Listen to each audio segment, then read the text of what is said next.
Everybody go. My sign.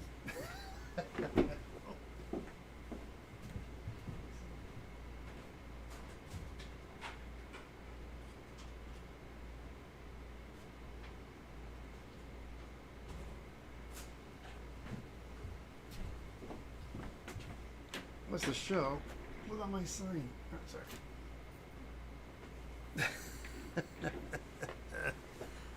Woo! It can't be my show without my sign. Hey, everybody, good morning, good afternoon, and good evening. How's everybody doing? Oh, wait, holy cow, everybody's here. Let me catch up with chat real quick. Daniel Knight. I'm going to country fair with my mom, sister, and okay. Bye, Daniel. He's taking off. Catch you later. There's Kevin.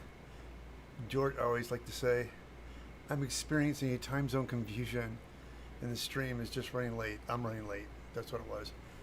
Took a while to get coffee directed from Brazil. I love Brazil. I want to get out to Brazil someday. I know you guys have conventions. I want to get out there. Becky's here.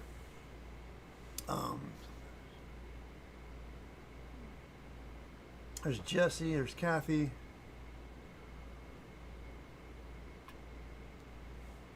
Oh, I wonder what those helmets are for, Jesse Jones. I will tell you. Sunday without Ted would be a nightmare. Oh, sir, thank you so much. Rentals. Yes, rentals. You are correct. Wow, man. Kathy's on it. I never get to catch lives. Amy, you don't? Why is that, Amy? Amy wasn't able to catch lives. I'll tell you what, Amy, put it in your calendar. Every Sunday at 9 a.m. Pacific Standard Time, I'm usually streaming. Usually, sometimes I'm not streaming because of work or something comes up or a holiday or something like that. But usually, I'm streaming on Sundays at 9 a.m. So, Amy, please, thanks for hanging out. I forgot to add your stream, and it startled me. I forgot your stream up. You startled me. Oh, how did I startle you? I'm curious now. Hello, Amy. Thank you for joining us. I need coffee in my face. Becky, tell you what, we can't go any further until Becky gets coffee. I'm sorry, Going Ape costume. It's one of the few cosplayers that actually know their name.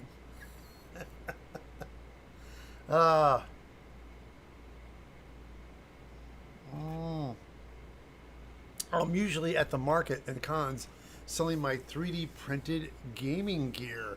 Nice, Amy. Tell us about it. Tell us about your gaming gear. Do you make figurines, dice, landscapes? You have coffee. Okay, guys, we can all relax now. Becky has coffee. It's good. What we're doing, there's these helmets I've had for a long time. They're the chrome visor ones. And I made a bunch of them because I was just tight for money. The economy was crazy. And we needed money, so I always made them and I sold them, I think. And Becky even bought one. Going Eight costume right here bought one of the helmets. Bless your heart, Becky, for doing that. And I charged like $350 or something like that, $300 a pop, and it was way too little money. I realized. I think I made a total of 6 for 350. I wanted to charge like $500 for them, but I wanted to sell them. I know people were just in the same boat that I was, so I was like, well, I'd sooner sell some than none.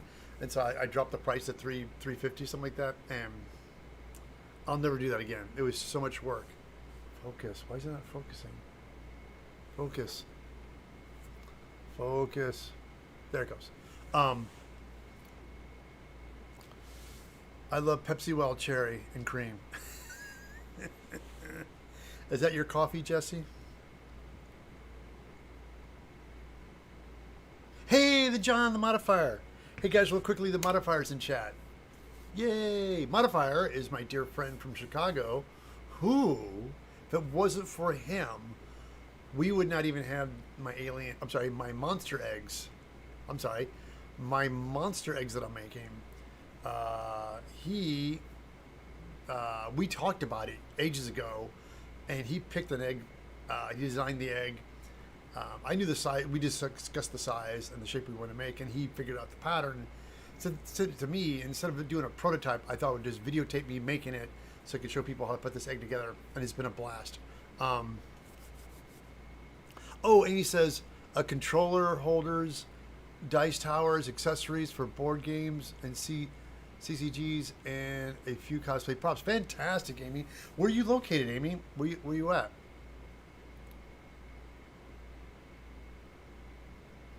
Beers, spirits, zeros. Too bad, son.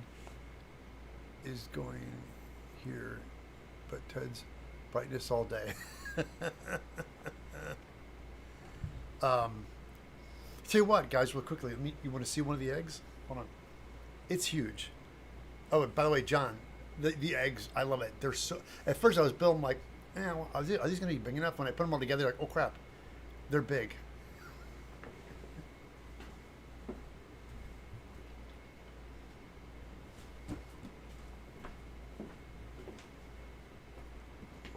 Here's the egg. Ah, they're perfect. This is crazy.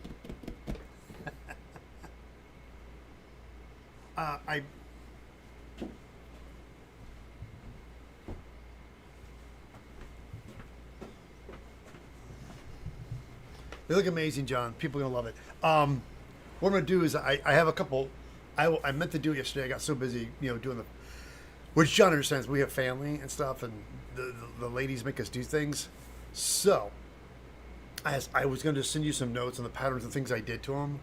I'll take pictures. I promise you, after the stream, I'll take some pictures of them and send them to you, because it's. I realize.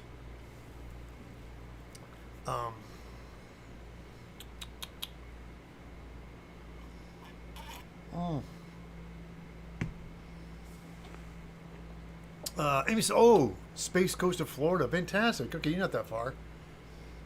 Well, I mean, far from most people, but I would say, if I ever do a convention, it'd be great to see you." G-Day, my fellow foam fanatics.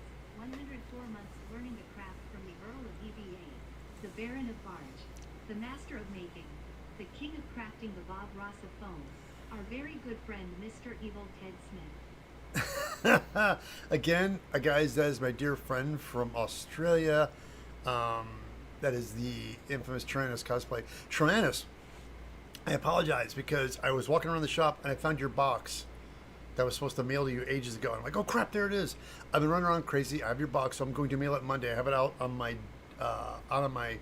chair in my house by the door, so I see it. So when I leave tomorrow or Monday, I'm going to mail that to you. I keep forgetting to do that. I'm sorry. I apologize.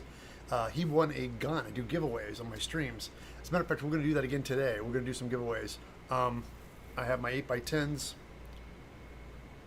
which are somewhere. Sorry, everything's been kind of chaotic here because I've been building these.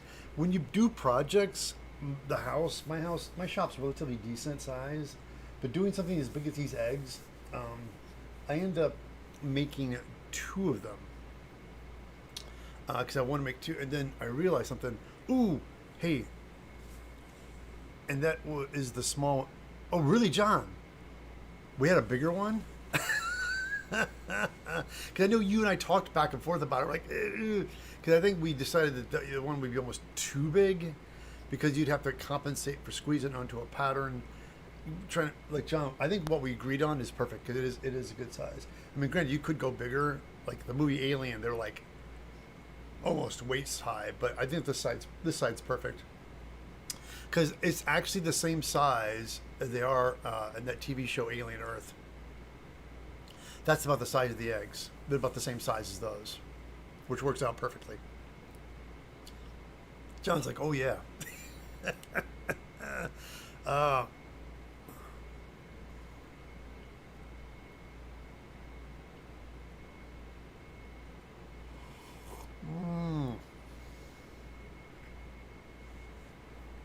Oh my God, that Donald Sutherland to come back come back from the dead. Donald Sutherland, what? I'm with Kevin. What are you going on about, Ape? What are you talking about? Oh, the body snatch. That's right. They're the pods. The alien pods. I know people always think, is that a pod? Like, no, dude, it's alien. No. Kids. That, you know something? The 70s remake, it's slow. It's very slow paced. This is like 20 minutes you can cut out of that movie. A lot of it's just like, but it's actually one of the better. It's when that movie came out, it scared the crap out of. I love that movie.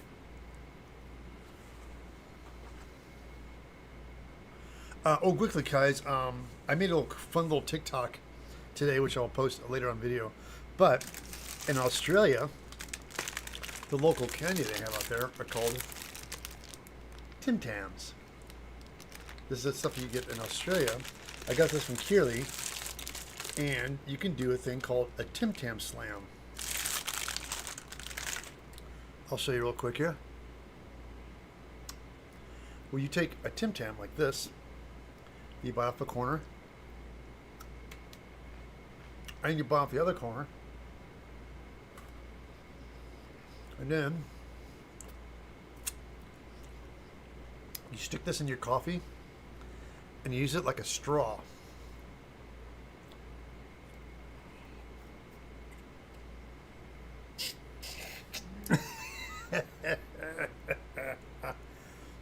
Oh my gosh, good.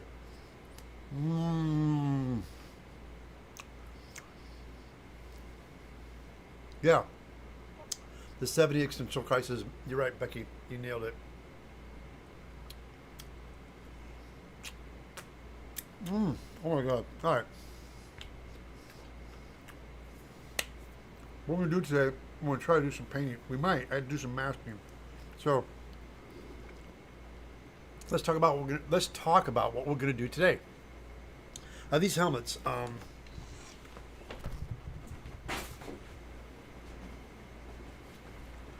And I've been conversing with my friend. I don't want to say his name. I mean, because anyway, I work on a lot of films and things, and help friends and stuff like that. And I collect things and buy things, and I mean, I make stuff, and I collect it. It piles up, and I started realizing I'm going to make my own little rental company for my independent film friends.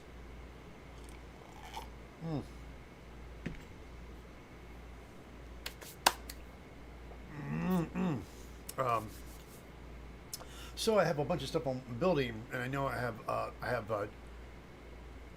4 cop uniforms that have future police, like kind of like Blade Runner-y cop armor and helmets. Then I have these space police I made for a movie that never happened. So I have future cops, space cops, and now I want to make some like high-tech, just future armor guys, ambiguous things. And so those chrome visor helmets I thought it'd be great to make a set of those and some armor to go with those guys. So I'm going to start with these helmets, and when I get them done, I'm going to make them as rentals. Oh, Neil, slowly, but I'm getting there. That's the thing about those eggs, those alien eggs, intimidates me, is that I have to, I want to paint those guys, and I'm going to do like a base color, because I put a green on there as a base, but I still need to put a paint on there, like a greenish brown on there. I'm going to airbrush a greenish brown on them and probably do a wash. And I thought about the rubber like membrane skin thing, but I like the detail of these eggs so much, I'm afraid of doing that to them. I really like them, the way they look. But I'll talk to you later. My buddy John, the modifier, if he's still here. As the video is going on the alien egg video, I realize what's going to happen is, hey Dave, good morning. Too many cops for my taste. Hey man, too many cops around here, man. Was that I'm going to make is that I know when I make this video, people are like, hey, you know, how would I go about making the egg open? So I've been looking at the pattern, and I think about just making a cut on the mouth and flipping it around, an easy way to make the mouth open. So without remaking the pattern so much, is just modify the one we already have, and then you take the piece. Anyway, I have an idea, John. I want to bounce it off you because I thought I could do it in the video, but before we do the video, I want to talk to you about it because we might have something you can add to the pattern. So when the people make the alien egg, they have the option of having it closed or opened. Because I like to make, because I'm making 2 right now, and I thought it'd be fun to have 2 and have a third one opened. Like an alien's gonna pop out, or it's already got out. Sorry guys, slamming this coffee. Anyway, let's get to, every day I get up here and my desk, trying to keep this desk clean is like so freaking hard. Because any space that doesn't have anything on it, I put shit on it, and next thing you know, just tons of crap start piling up on your desk for no apparent reason. So here, hold on. Move some shit.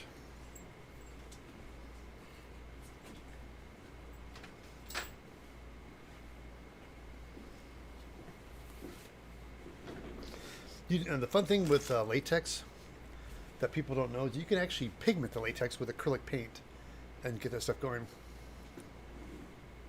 Amy says, my friends and I needed you in the early 80s when we were trying to make our own Mad Max style film using equipment borrowing from our high school boys and our stuff. Our boys' stuff trash. You mean all like the football armor? Because that, I mean, yeah, I forgot, like when they were, people don't realize that Mad Max, not so much the first one, but the even Road Warrior was Mad Max 2 in Australia, but it was still relatively low budget. So these the costumers went out and just bought a lot of athletic wear and was it leather, like gay leather fetish stores. Like they said they just went to these like fetish and went out and just bought all this gear for the guys, and they just went to all these gay clothing stores and leather fetish stores and bought all that crap. They most stuff off the shelf, modified a lot of it, which was the way of making things back then. You just bought things and stuck things on it. I need some friends that are in this kind of stuff. George, we're your friends. But you know, I know what you mean, because I have friends too, and I love doing this stuff, and it's so hard to get any of my friends to do stuff with me. I have friends I love that live in this area, and it's just hard to even get time to hang out or see them. It's maddening, really. The camera equipment came from high school, and our props were cardboard. You know something, Amy? It doesn't matter. The fact that you guys did it. That's something, because some people won't, they're like, oh, we don't have the stuff, so they just don't do it. Let me take this moment out to tell you that you had an idea and a drive and ambition, and even though you didn't have access to the stuff, it didn't stop you from making it. And that's what usually happens. Everybody gets so obsessed with, I had a friend I grew up with, was a really talented filmmaker, but he would never do, it's not going to be right. So since he couldn't get what he wanted, he would just give up. I'm like going, dude, you got to, yeah, there's a thing about it, just keep going. So, yep, I find the best way is to lean and do it right. Fond memories. Good times, Amy. Good times. Okay. So what we're going to do, jump in with both feet. Yeah, hold guys, I'm going to move this really quick. I don't need this. I don't need this. God damn, Ted. There's so much crap on this table. Sorry, guys. I'm cleaning up as I'm talking. Hold on. All right. I need to get mask in here. Because you know I like hanging out and I could chat forever. Let me do this.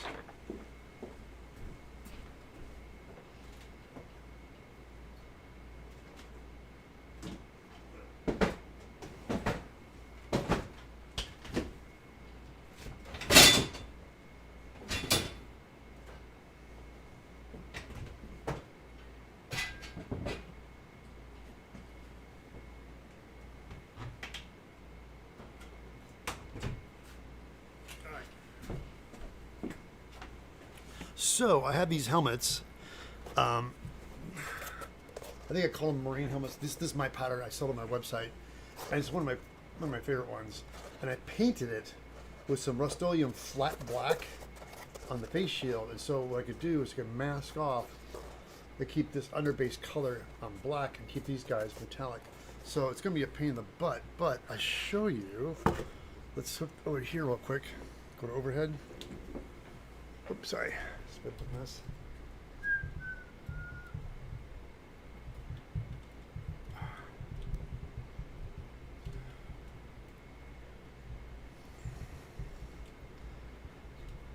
Up.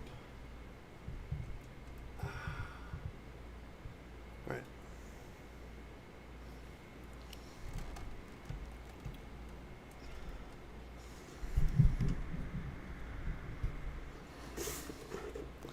Just sorry guys, I'm adjust this camera a little bit better. Man, what happened? Let's do it like this. And we can do like this, maybe. Like that, maybe. A little bit better. Who knows? All right.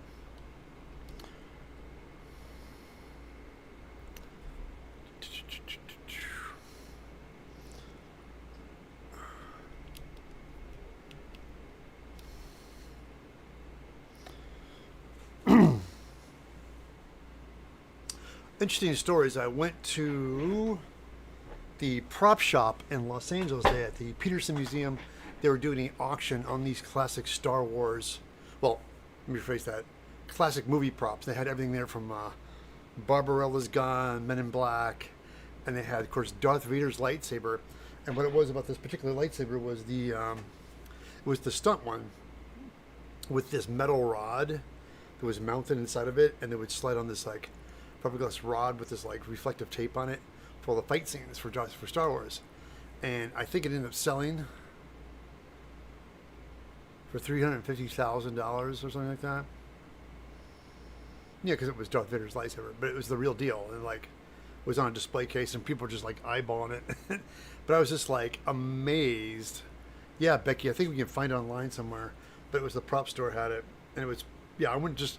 But they had such a great collection of stuff, and they had Barbarella's outfit and gun, which I think she made have, because it was in perfect condition, which makes me think that it's like somebody had it. Like when you leave something like that in a production or a studio, it just gets beat up or broken or thrown away, because people in production and storage are morons. And they say that with such affection, because I worked in the industry when they just throw crap on top of crap. They don't care. They really don't care. They don't take care of anything. And it's been decades, and people are starting to finally realize there's a value to something in movies. But when you see stuff like from the 60s, Barbarella's pistol, blaster, that was taken care of. Somebody had that. Either somebody took it, or like Jane Fonda took, like somebody took it and held on to it, because otherwise it was in storage. It just wouldn't beat the crap. So, oh, did you bid on anything? Oh crap, Neil, I ain't got any money like that. I'm more likely selling. I did sell my Data arm. Remember the Data? I don't know if I ever showed you guys that. I had a Data's arm, which unfortunately was from Star Trek Nemesis, which was my least favorite one of all. Kind of bad, really. But they had a scene where Data popped this like thing out of his arm, and gives it to Picard. It's like a transmitter thing. It's a quick shot, and I had the prosthetic arm that they did it with, and so I put that up for. It sold for like $1,500. So that's how I got. Excuse me. All right. Anyway, let me show you what we're gonna do today. Anyway, overhead. We're gonna mask this guy. I have some tape that I got. Some masking tape for different thicknesses. So we're gonna do this guy first. And this is low tack stuff. And we're going to just mask off this stuff here.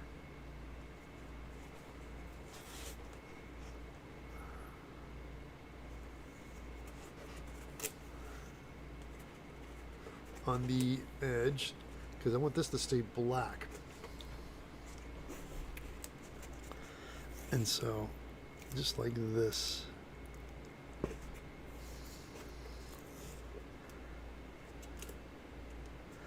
Let's get the, I got an idea. Let's put some light on this. There you go. That's better. Let me see it so I can see what the hell I'm doing. All right. And sometimes, here, if that tape gets doubled up too much,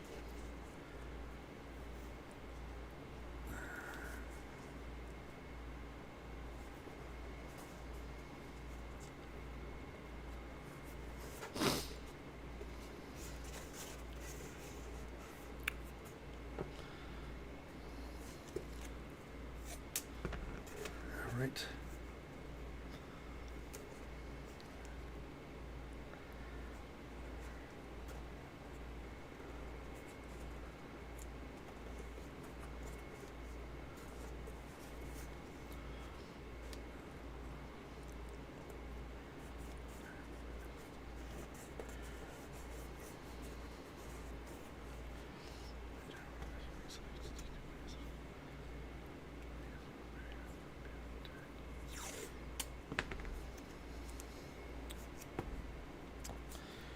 Some scissors. What?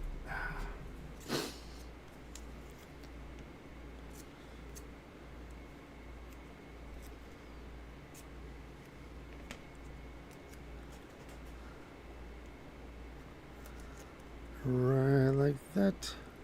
So, sorry guys, trying to keep this in frame. Because my plan is once I get this all done, I'm going to do a dark metallic, and then I was thinking about painting these different colors, but I'm like, let's do this and see what this looks like first.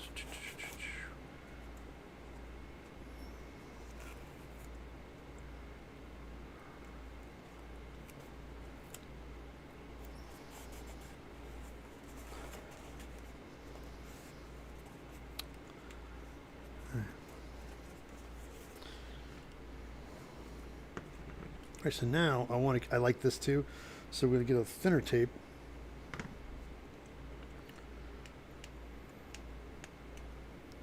Get a little on the tight spots. Like that.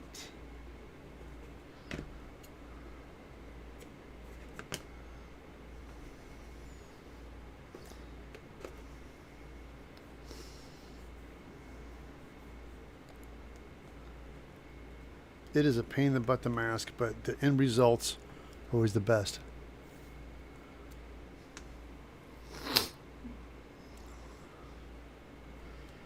If you guys can check out the auction. I mean, I think they've already sold a lot of stuff, but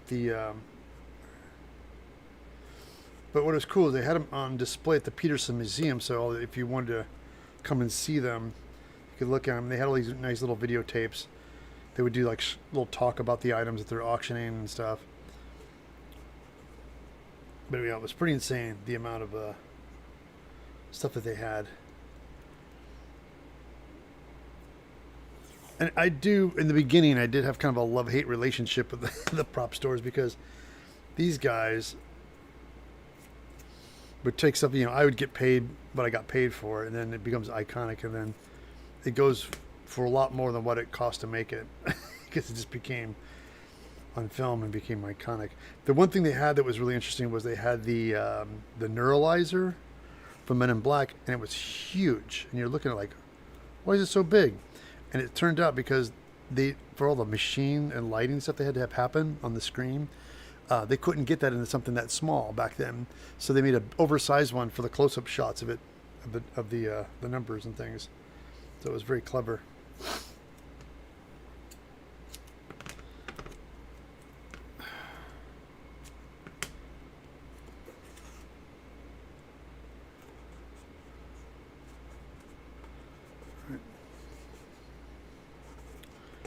All right, this tape's great. It's sticking really, really well. So let's go ahead and focus on this guy too.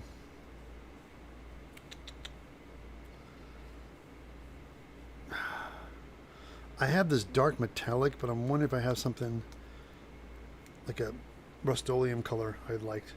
But the dark metallic has got a nice luster to it.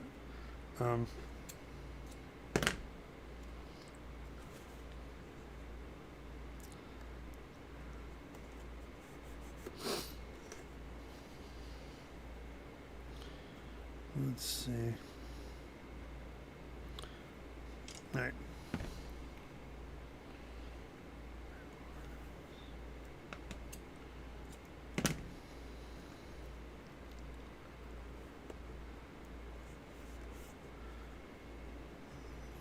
Okay. Maybe I should do. Let me cut some strips here, like this. Let's cut what I need.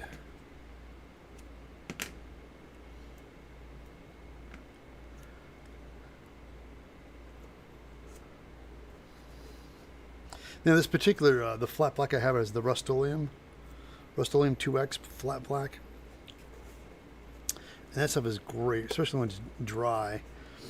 You can get all this nice fine detail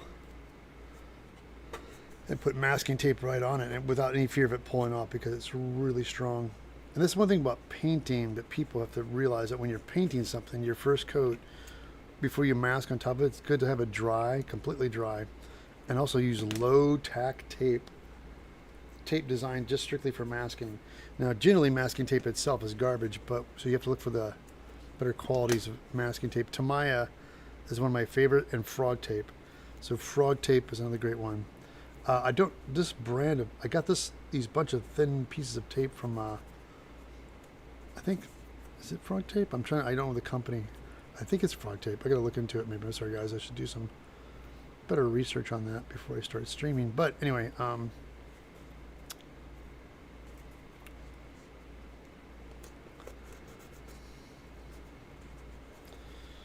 just like that.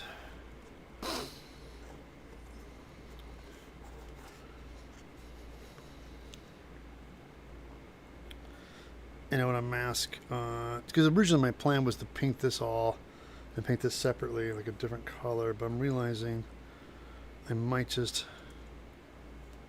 keep this all the same color.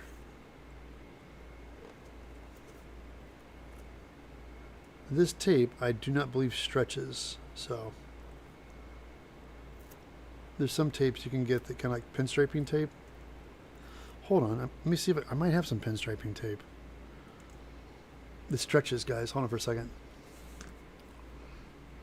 How come I keep getting off frame, guys? Sorry about that. Here, stay right here. Let me get a sip of coffee. How y'all doing out there? I've been I finally realized I've been walking twice a day. I have this little 2-mile walk I do, and I've been eating my super late breakfast and walking twice a day. I'm losing weight now. It was like this uphill battle for a long time. And as soon as I started eating a light breakfast and walking twice a day and just eating modest meals throughout the day, the weight's been dropping off. So with that being said, there's a costume I want to do, but I can't do it until I drop the weight. At least like 10. I can at least 10 pounds. Get 10 pounds off and have this costume I want to do. Pinstriping tape. Right, hold on. Let me see if I have some. I think I do.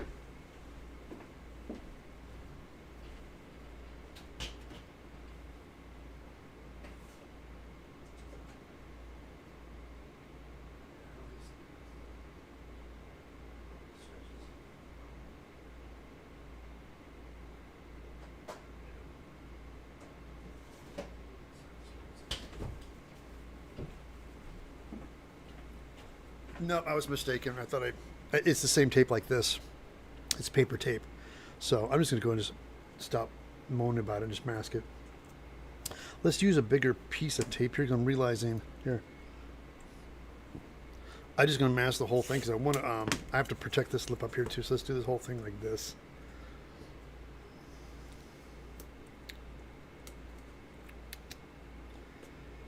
Like that. Yeah. All right, fine. This.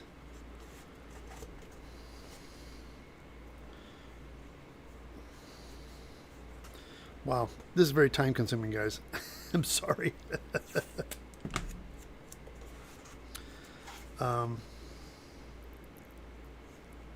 But as I was saying, yeah, I want to make these rentals because I have a lot of friends.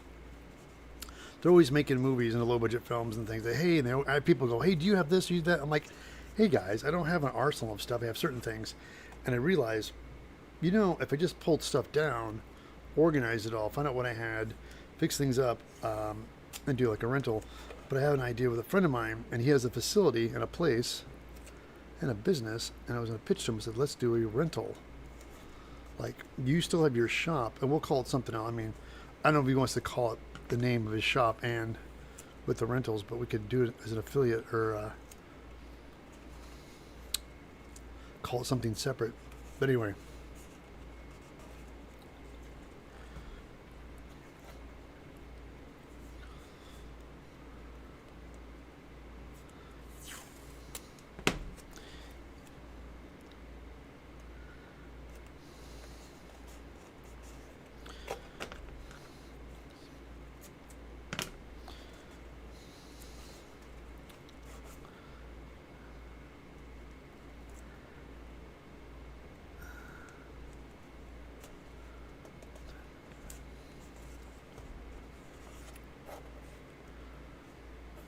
Yep, see some little spots. You can see spots I missed. Little corners. Here, let's get these edges real quick.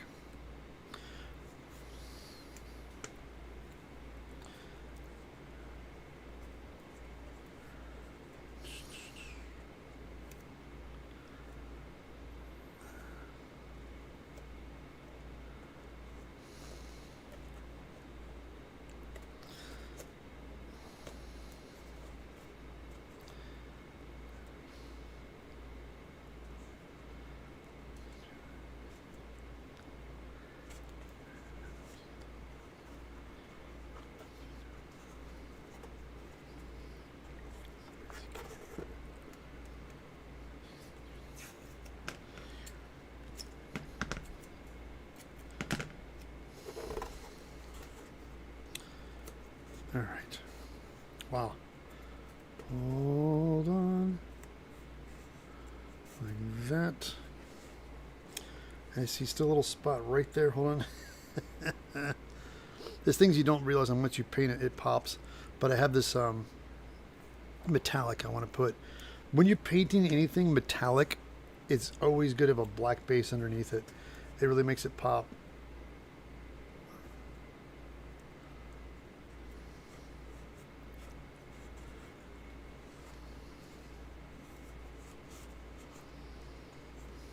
Okay.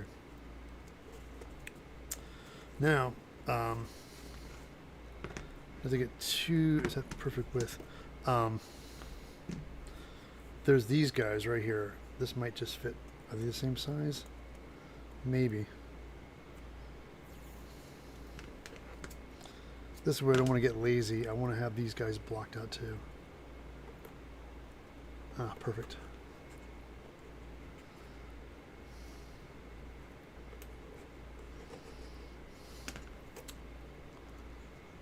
Oh, did I just pull some paint off? I sure did. That's all right. Don't worry about it. All right.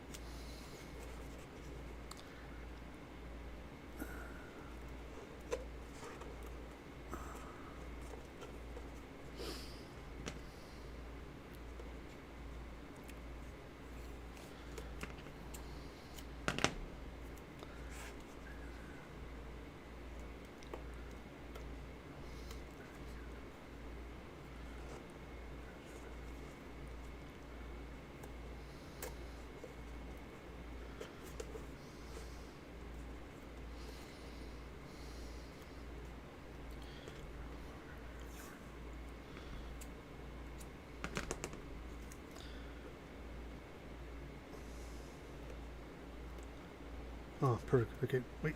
Oop, oop.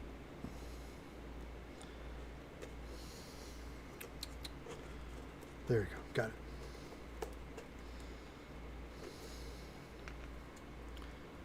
it. And don't forget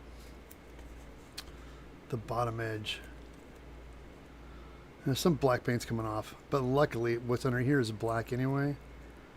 It's the this was creature cast rubber, so it's black underneath it. So if the black paint pulls off, it's still black underneath. That's all that matters to me.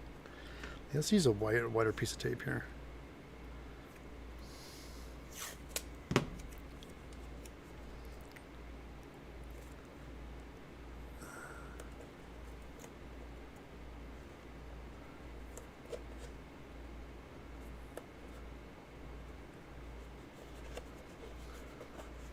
All right.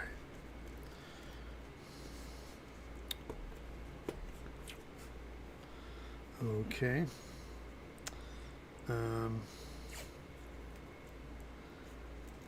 Let's get color two like this.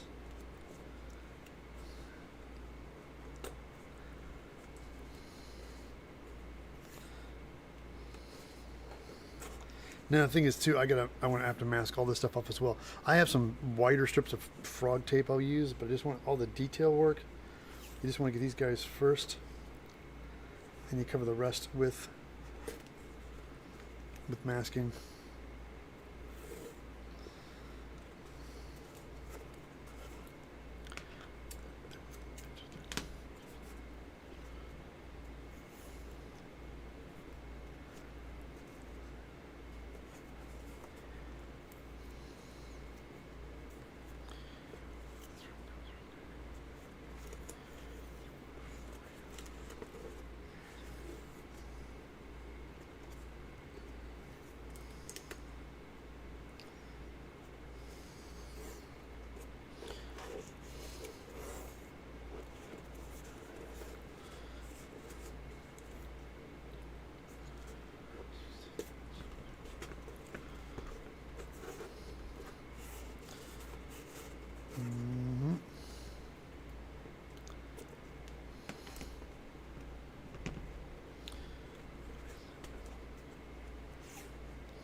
All right.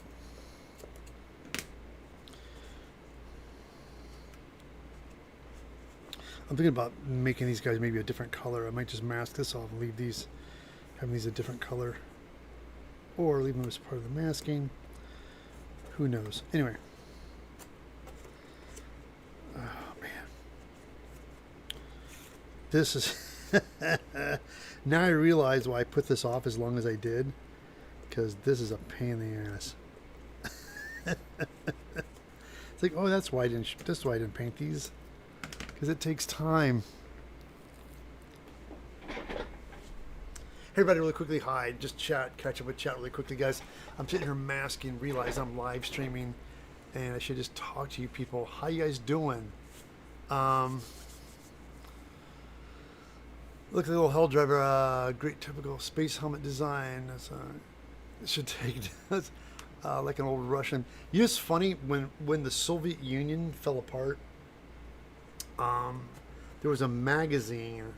I forgot what the name of. I can't remember the magazine, but they had a ton of Russian surplus, and so these guys bought up a lot of stuff. They just bought up military, a lot of old Russian surplus, and I kicked myself in the ass because they had Soviet space helmets, full-blown Soviet space helmets for $300.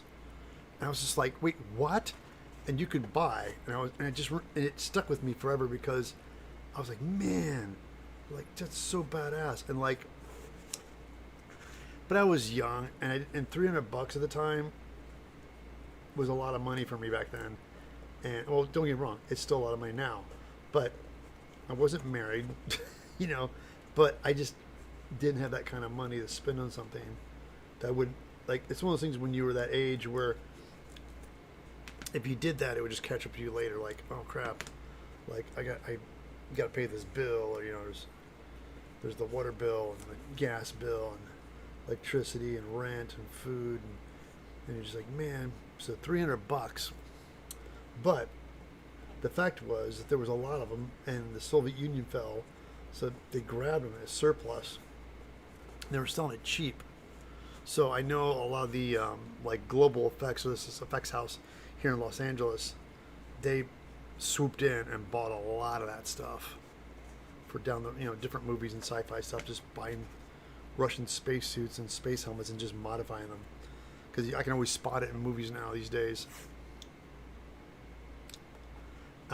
But that was so cool, and then as time went on, spacesuits and space helmets. I always loved spacesuits, and that's why I was making a video, making that space helmet I did, and I have that pattern on my website. That space helmet I did. I want to make. I'm making a backpack and space. The rest of the costume. I'm making the rest of the pieces to make a full spacesuit. And my plan was to make them, and then as I was making them, I was gonna figure out the pattern, make a video of me making them, and also I'm gonna have 2 complete spacesuits that I'm gonna have done, and I want to put them as rentals. I'm gonna have a part of my rentals, because people always hit me up for spacesuits. People, hey man, do you have a spacesuit? I'm like, not really. I don't. I mean, I can make one, but nobody wants to pay for me to make one, because of what it costs for me to make one would get expensive. And I realized, why don't I just have them? So I'm just going to make spacesuits. And I was doing that, but then I had realized I got to start making content for my video, and so, or for my channel. So I had the alien egg pattern for a while, and been doing that. And in the meanwhile, I'm editing another video, and I'm working on these guys. There's just a ton of stuff to do, and I'm just one person. I just wish, when you have people like Kamui and cosplay, it's her and Benny. So her have a team. Bill Duran and Brittany, his wife, are a team. So there's the 2 of them, and the idea that they have a person that does stuff with them is amazing. And that does, having a partner saves a lot of time. Having 2 people, 3 people would be great, but 2's plenty. And when you're doing stuff like this, it's just me. And I do have my assistant Peter, but Peter does all my administration stuff. He does my paperwork. He deals with the websites and all that stuff, which is very, very important, but not so much for crafting or editing. And everybody's like, oh, I can edit for you. I'm like, yeah, but you're not going to do it for free, right? No. Well, then you can't help me. It's like, because I have not got the money to pay somebody to edit my videos.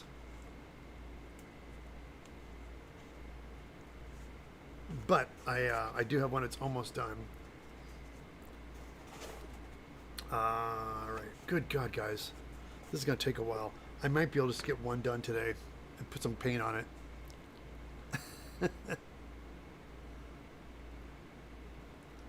Less cops in space, more space Teds.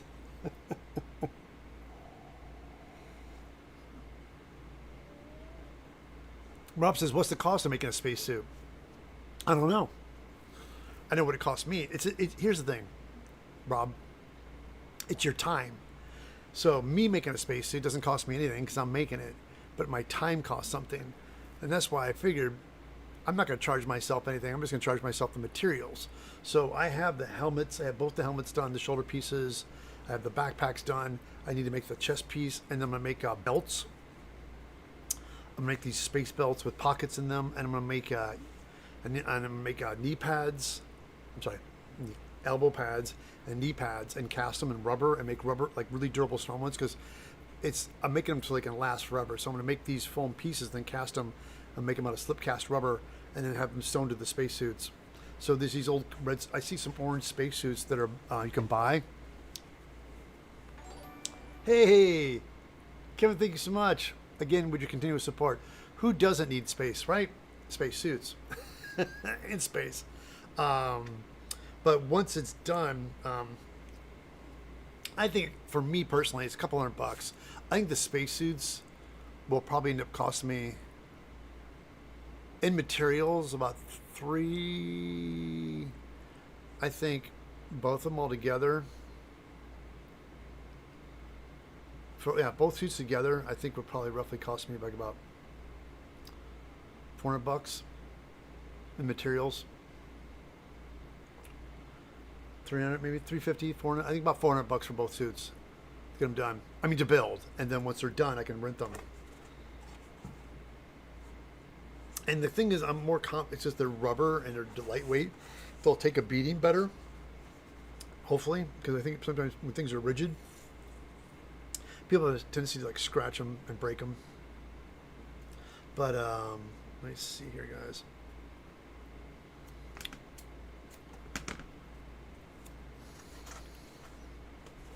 But again, people, it just narrows down to time. Making these alien eggs. After getting the eggs done, I've been learning a lot about making them. I made 2 so far, and I'm gonna make a 3rd one with the mouth open. And I've realized by doing them that now I've gotten comfortable doing it, and I've learned the technique. I could probably, I can't do it here. I'd have to go do it where there's a shop where there's really a lot of ventilation and stuff outside. Because at my shop, I have to keep going back and forth because I don't have the proper ventilation. So I'd have to do it somewhere in a shop where I could work outdoor, where I could work outside. But I think that I could probably crank out an egg. I could build the egg, the foam fabrication part, in a day.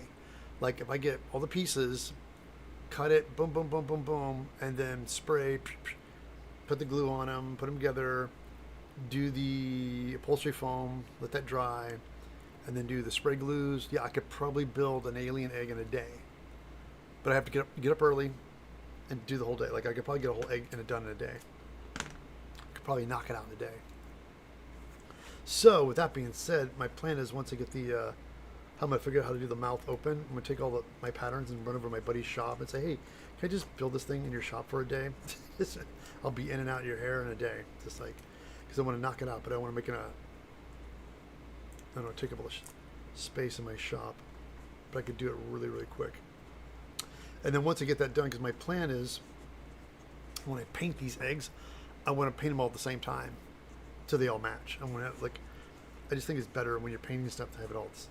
My buddy Graham's a painter. He can probably he matches things better, but for me, I hate matching stuff, so I like to paint everything at the same time. Kind of like what I'm doing with this helmet right now. Here's what we got so far. It's getting there. I wonder if you could just do this, right?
All right.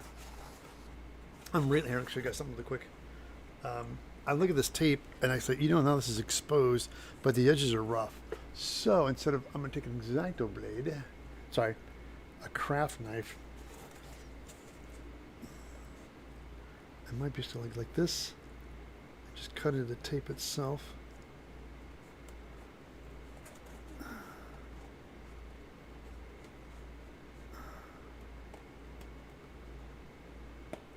See, just like that, perfect.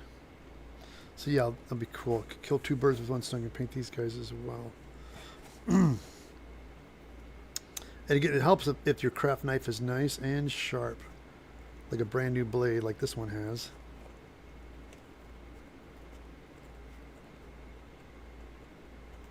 All right.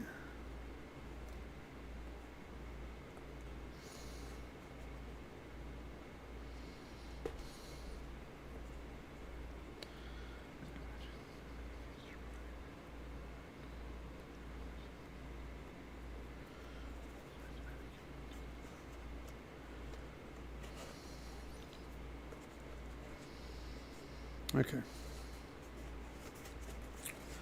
So same thing on this side. Whew.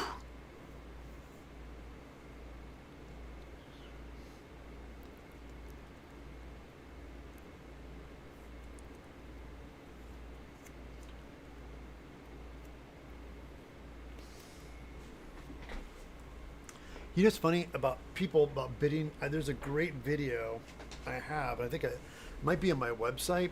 I think I even made a link on my website, like helpful video links. And there's a guy who does the breakdown of what the charge is if you're an independent contractor, and he really does break it down well. And the one thing he does is the same things I do. I never do hourly. I do days. Like I just generally know what it costs. For me, it's just a flat rate for me. If you try to do hours, you're just going to drive yourself crazy. I always think of an 8-hour day and my rate and what that is daily. So I figured, okay, it's going to take me. That's why I said about the alien egg. I was thinking about it, like if somebody wanted one, like if somebody really, really wanted one, what would I charge for it? And because I get people, I'm sorry, monster egg. I meant to say, I'm sorry, my monster egg pattern. It would take a day of labor. Now that's just assembly. That's a day of cutting the patterns, cutting all little pieces, building the main base egg, which is foam, and then cutting all these smaller upholstery pieces that have to be spray glued on. So you have to cut all those out.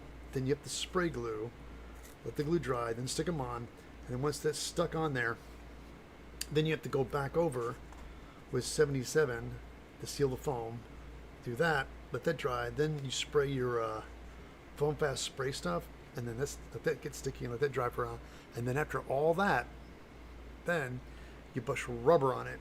Now that's where the rubber gets a little tricky, because what I did was when I put mine on a table and I realized if I ever do it again, I would take the egg and I would put it on a, a stand, which I should have. and put it sideways so I can spray the tip to the front and the back and the bottom. Because when you sit on a table and try to do everything, the overspray, you're not getting the bottom. So the best thing to do is I'm going to do the next one. I'm going to do it sideways because it was just trying to, it was not efficient for me. But anyway, you do that and let it dry. But I realized I could do that all in a day, let it dry, and then the next day is painting.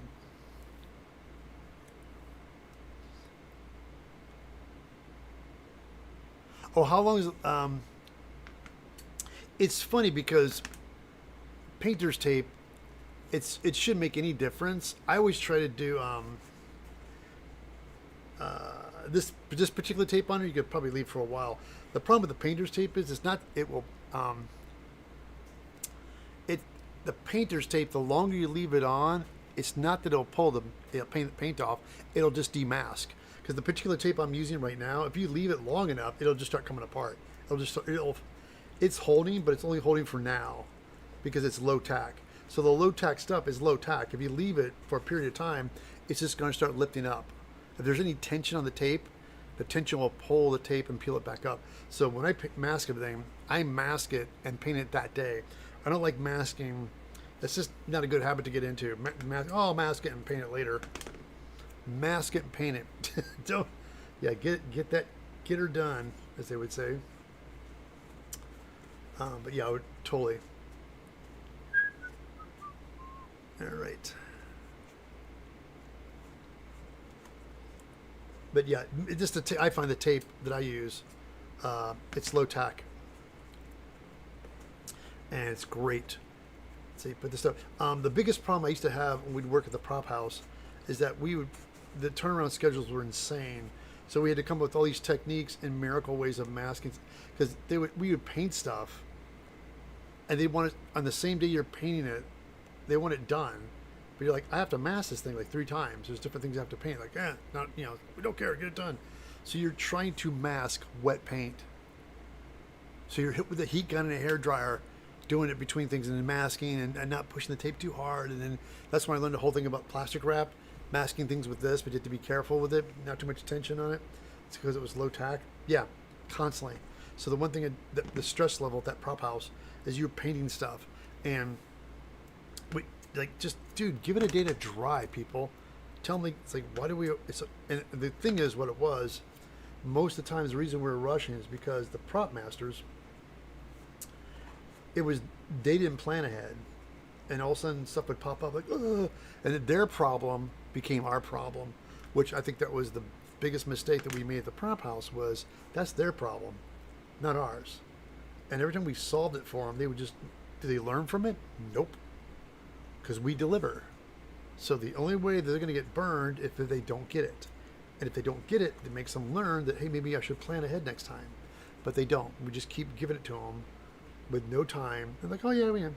So it's always, and I see these interviews with digital guys and digital artists, and they'll come up with, hey, we want this thing. Yeah. Need in 2 weeks. And the guys are like, what? Wait, and then what they do? They have to do it. They do it, and they kill themselves. And they're up to like long hours and working team shifts, and one guy goes to bed, the other guy wakes up, and of course production doesn't know that. They don't give a shit. And the next thing you know, there it is. Ta-da. So what do you learn from that? Nothing. They're just going to do it again. So look what happened. Nothing's in production right now. Nothing's going on because there's no money. It's all gone. Everything costs too much money to make. So what do? Well, we don't know what to do, so we're just going to shut everything down right now and not do anything. So that's what they did. They shut everything down, or they went somewhere cheaper, like England. They went to England, where everything is cheaper now, and there's not so many unions and people to fight us back, and so we're just going to go ahead and do it out there now. We're talking to everybody, all the Spielbergs and all the big boys. They're all going to London. Yep. So I think what's happening now is the smaller people and independent production companies are like, well, screw it, we'll make our own movies. And they're doing it, but they're going to do it gradually and slowly because they can do it themselves. And I'm really hoping this is going to be the birth of the smaller independent markets, because they still need content, but nobody's making anything right now.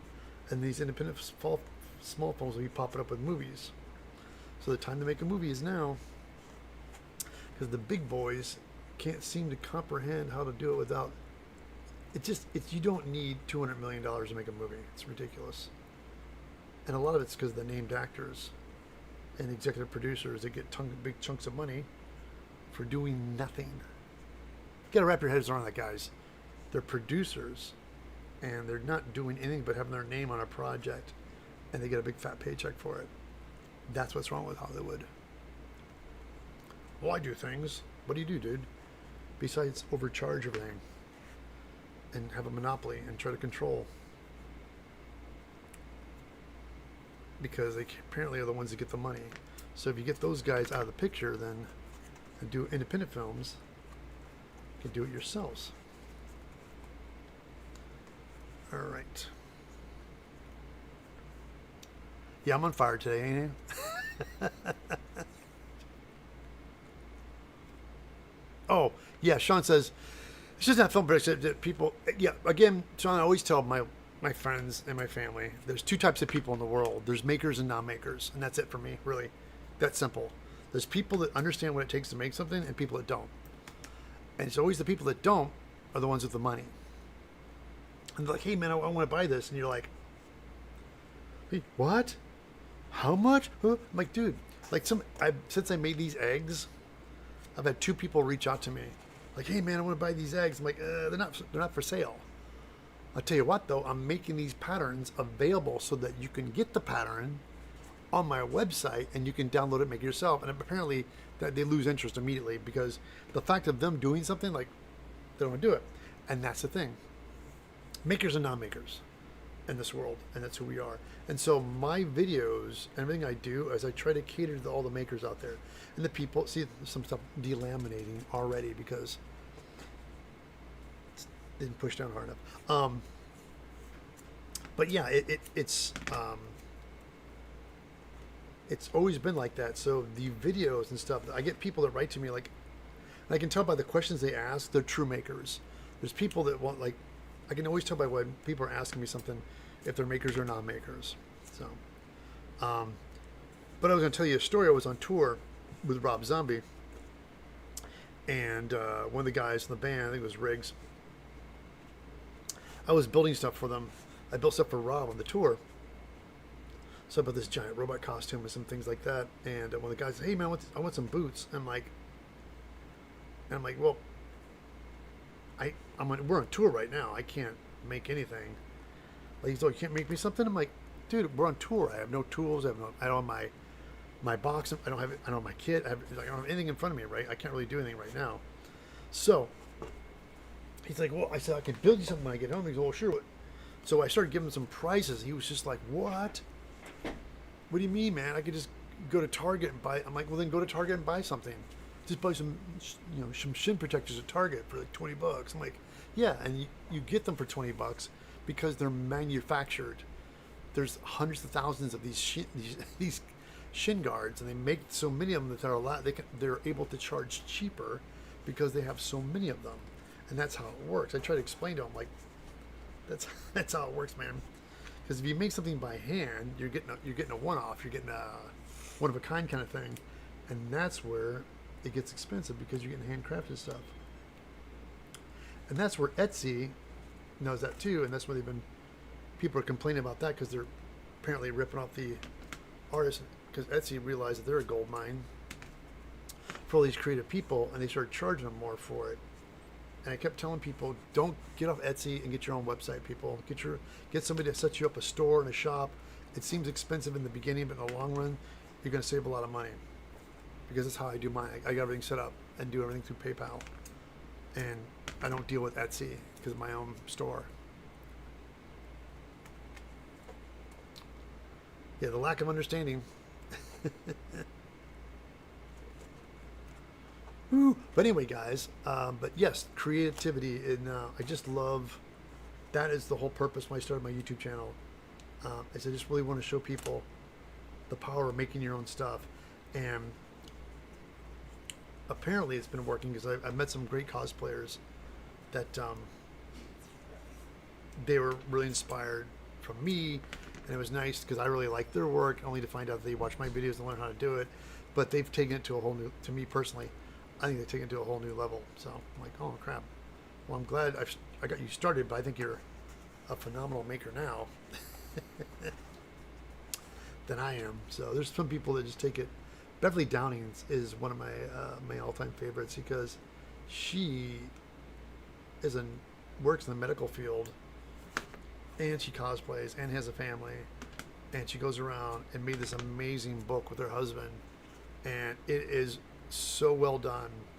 And I was the guy that got her started, and she's like found this helmet video pattern. It opened the world of foam, but she took it one step further and she kept going with it and learning from it. And I know Bill made a book, and Bill Duran. I don't know, Kamui made one, but I know Bill did. I think Bill was the pioneer of the Foamsmith book, but Beverly made this book, and it has everything from resources to like all her techniques, and just like it's so well put together. Hold on, real quickly, as I'm masking. Sorry guys, let me show real quick. It's coming along. Man, this takes forever. We're almost there. Because the whole thing with this all metallic and with this black underneath. And when you take this tape off too, you have to make sure you're very careful when you're taking it off. But actually, it was $3 in plastic, $3 in hardware, $8 in electrical, and my fee selling electronic bag. I put it all on my time. Oh, Amy, you're talking about your stuff you make for your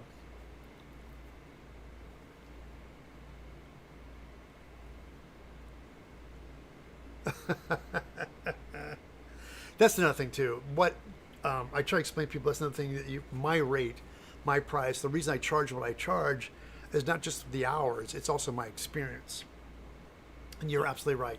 You charge, and that's something that people couldn't wrap their head around. It's like, well, why so much? I'm like, well, that's because it's my experience of me knowing how to do this quickly.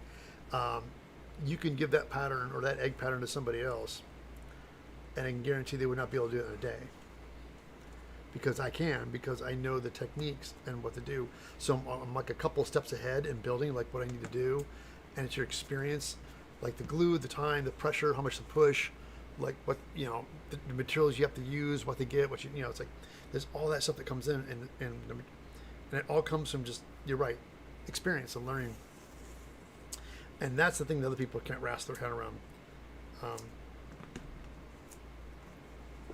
There was a friend of mine, I use that phrase loosely because she kind of disappeared, but she was a lawyer, and we were talking about like costumes and things like that. And she was like, well, if I want to have a costume, like what would that cost? And I said, a full costume? We started doing a breakdown. I said, well, by the time it's like for this, and it take about 3 weeks. So I said, you're looking at $30,000. And she's like, what? Oh, no. Oh, she's so winded. Like, oh, that's a lot of money. I'm like, not for building a costume. It's like, stop and think about what you're asking for. You want me to build you a costume that's not off the shelf, that you want, that I'm going to fabricate from scratch with my hands, with my time and my experience. And I finally said, okay, so you're a lawyer, right? And I want you to write me up a warrant, or protect, like somebody's crazy and I want her to stop following me, so you gotta write something up to, and get me a cease and desist, and I'll pay you like $20. And she looks at me like, what? Oh no. I said, exactly. Why do you huff at $20?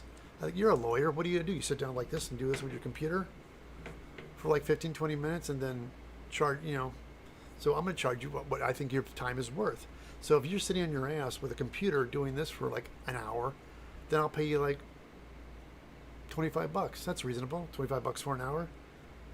And she's like, oh, I said, right, because you want me to pay for the experience, you being an attorney, because you went to school and studied that.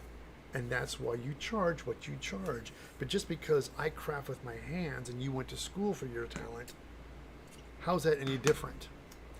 How is my experience of my trial and error and working with other people any less value? And that's because it isn't. You went to school, and I learned from the school of hard knocks. I learned by myself.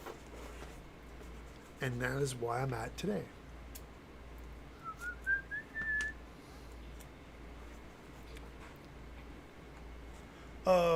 Hey, Cindy of Fall Carl, because I don't want to make my wage for the lack of your knowledge, and that's what involved in making stuff. Yep. Yep. The lack of your knowledge. Since you don't have the knowledge to make it, you're paying for me to make it. And that's what it's going to cost. That's the price, baby. That's the price. When I did the alien egg costume, you guys, I don't know if you guys seen that. The video went viral, and I should do a video about that. I keep getting lazy about that. I should probably do that today. About the alien egg video, and it was just a huge hit. I took that to Monster Palooza. It was an egg costume, and it just went. People went nuts and loved it. And then I had people reaching out to me, going, "Hey man, I want to buy that." And I kept thinking, "Oh, it's because I was at Monster Palooza." And Monster Palooza, people go there to sell things, and that makes total sense. I understand why, because it's a vendor booth. It's vendors, and a bunch of people selling things. And you walk around at a convention where people are selling things, that they see you in this costume and they assume you're selling it. And I wrote to him and said, "Oh, I'm sorry. It's a costume. It's something I handcrafted for myself." And the guys were like, "Well, what would it cost to make it?" I'm like, and I would tell them, I said, "Look, I understand where you're coming from, but it's a custom job. I don't have this thing molded or cast, so if I did it, it's custom." And when I like to say that custom, because when you come to custom cars and custom vehicles, those things are expensive because they're customized. So you tell people it's a custom job. I'm making a one-off. And I told the guy, and I finally sat and thought about it really, because I wouldn't, if they have the prices right, I would make it. And I sat down and thought about it and said, ew. I said, "I do it for $5,000. If you want an alien egg costume," I said, "here's what the $5,000 would include. You would get an egg painted, you would get the monster glove and a fake hand." And I said, "and that's it." I said, "You have to get the jacket.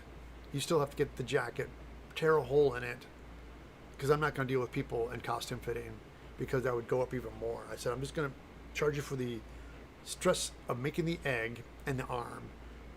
I said, I think I need to make the fake arm with the hand on it. You stick it in the sleeve, and I said, that's it. That's $5,000. That's what $5,000 gets you. And if you sign off on it, then it'd be it."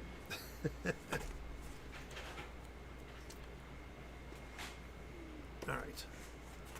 Look at this, guys. It'll take you forever. And I got 2 of these. So I think what we're going to do is do this one and paint it and call it done. And I'll paint the other one later. But this is, yeah. You know what I like, though? I sooner just hang out. And this is what I talk about when I had people I used to work with. This next best thing is you guys hang out with me while I do this. It's super cool because it makes it more fun. And I realized, since I didn't want to work in the alien egg today, because I still got to figure out the paints. I don't have the paint scheme yet for how I'm going to do these things. So I figured in the meanwhile, I could do something I know I need to do, which I've been putting off, is doing this. And by doing this, reminds me of why I put it off, because it's time consuming. But it needs to be done. So now, all right.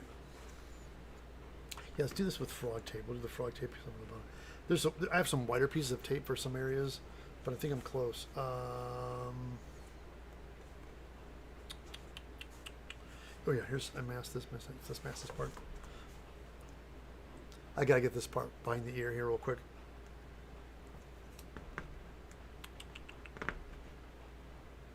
It's so funny. I watched that movie Cry Baby, John Waters film with Johnny Depp in it, called Cry Baby, and the songs. I forgot how much I listened to that. I used to have the soundtrack on my playlist. And all the songs came back to me. I'm like, it's a part of my youth when I was living with my buddy Ted. We lived on Melrose and Martel, and we would watch that movie all the time. And just watch, and I'd laugh our butts off.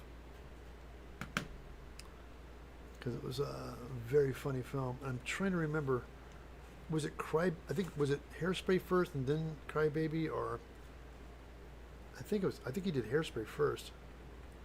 Yeah. I think Hairspray first he did Hairspray, and the success of Hairspray, he went into Cry Baby.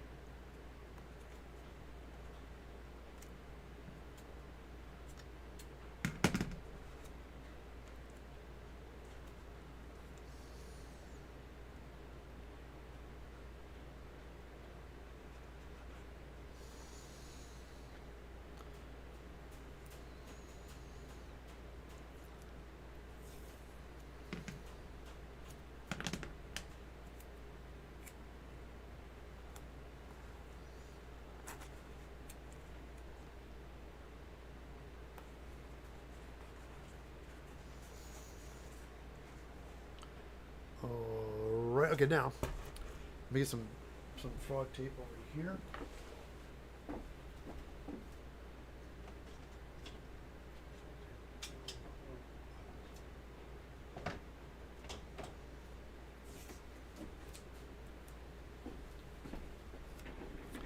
See, this is a little wider. But now, when you see something like the tape right here, let me show you something real quick. My buddy and I, it's still a tacky, so I do this. Put a little lint on it, and it knocks the tack down a little bit, so you don't have to put too much. Because I found that helps take a little bit of the tack out. Because this frog tape's a little stronger, so I don't want to pull too much. Be careful.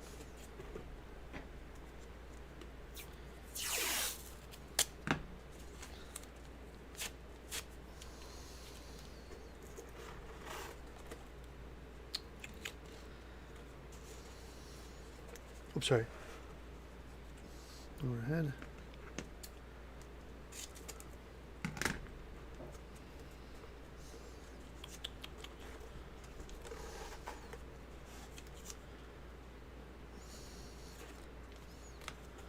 Yeah, see this right here? This is demasking. This is what happens when you wait too long with low tack tape, is it will demask. You gotta go back and push things down. So it's always good to have tape wrap around itself. So that's one of the downsides to waiting too long.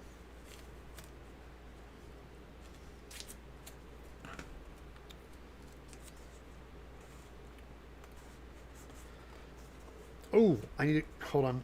I have to mask these too. And the reason I mask these is because there's cast pieces I want to stick in here.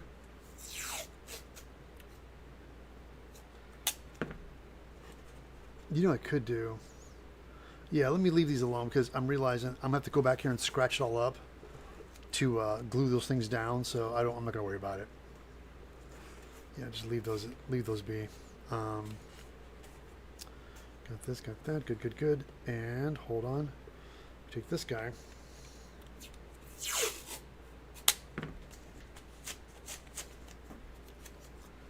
I like the separation of the top and the bottom here. I don't want to.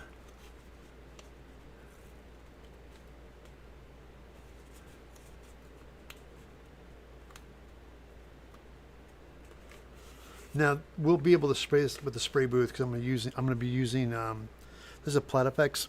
I'm going to thin this down and chew this with the airbrush. So I'm going to do the dark metallic. And this stuff goes on pretty thin, so I'm going to thin it down with some window cleaner and chew the.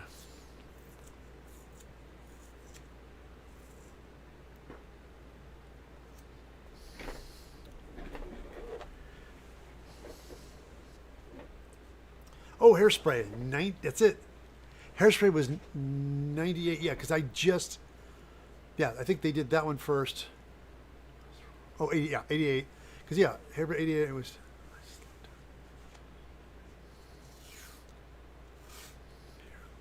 Now you go into the Johnny Depp films.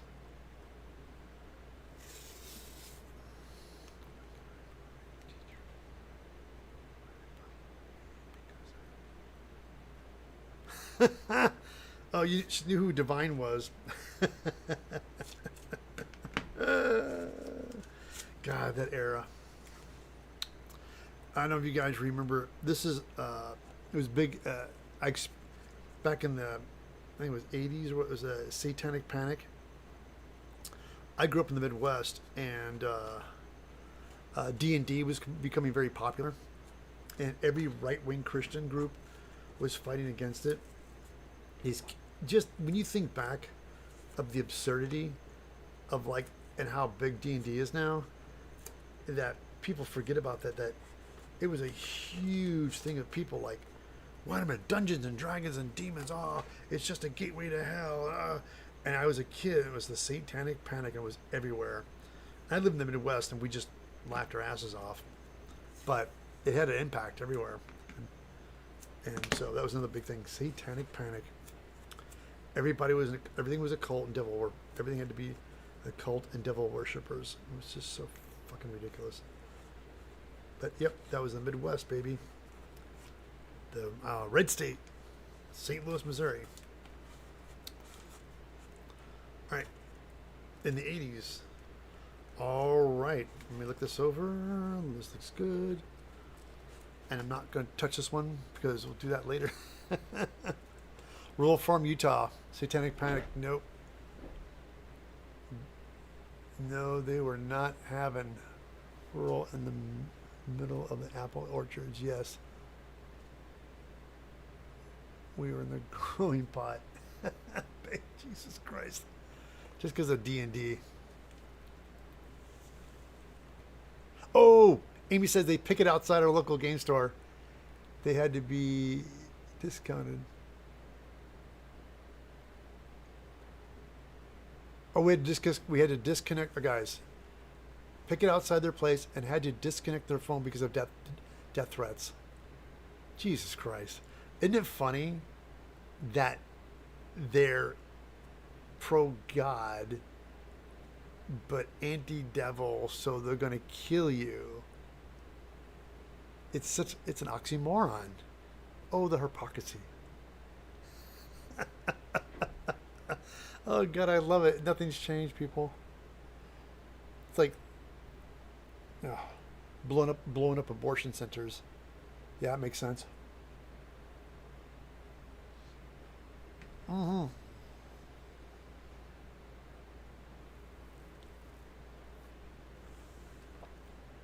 Yeah, Becky and I both grew up in the era of Clutch My Pearls. Clutch My Pearls. Like, yeah, I grew up in that too, Becky. All right, see, sure enough. Yeah, I got to do this quickly. The tape is slowly coming off. Okay. We're going to mix up some paint really quick here. Let me mix it here. Set this tape aside for the... I tell you what, after the stream, I have to mask this other one too, and we'll do that as well. So I can have two things at the same time. Where'd my plug go, Ted? Hold on.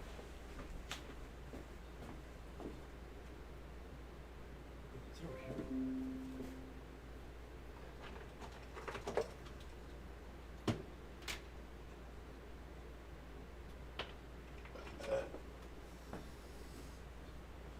Yeah, I have a phone charger at my desk. I just had it unplugged. So usually, I always like to have my phone on a charger because if I have to leave the house, I always like to make sure that my phone is at 100% before I bounce, because just like could have a good charge on it. Okay, now, so let's get some stuff here. Let's get some airbrush jars.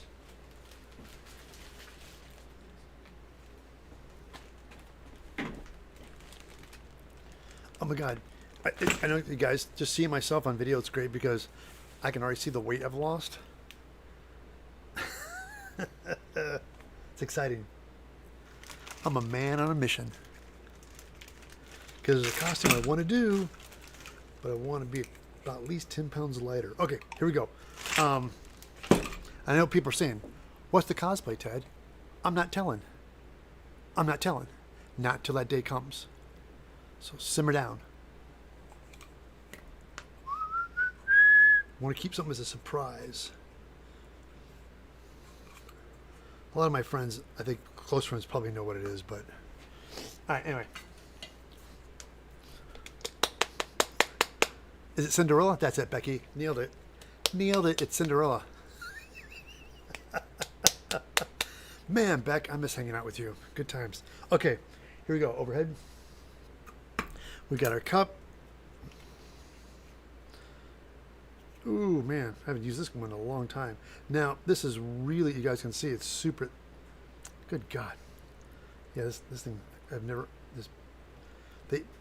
Plat Effects uses like paper, and over time, it just turns the goo. Here, let me throw this in the trash real quick. I really like this particular color. But again, you can't airbrush this, so tell you what, I'm thinking about it. Put in a cup.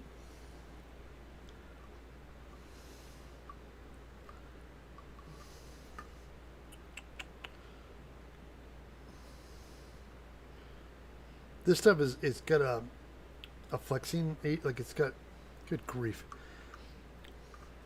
I'm making a mess of it here. Um,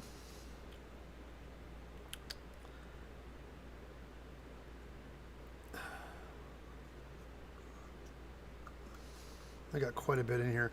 Let me, we're going to thin it with some window cleaner.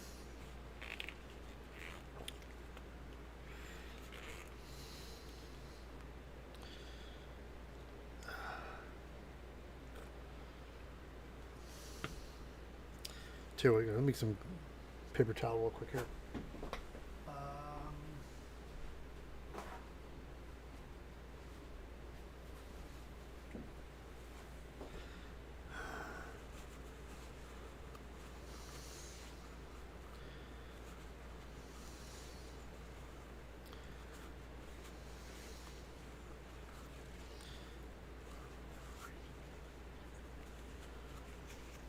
Okay, let me get, there should be a cap.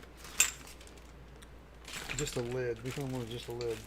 I think there's a bottle with just a lid. Come on. Oh, come on. I used to have one that was just a cup with a lid. So I could shake it up. Damn it. Shoot. Because the more I'm thinking about this, maybe I should mix this.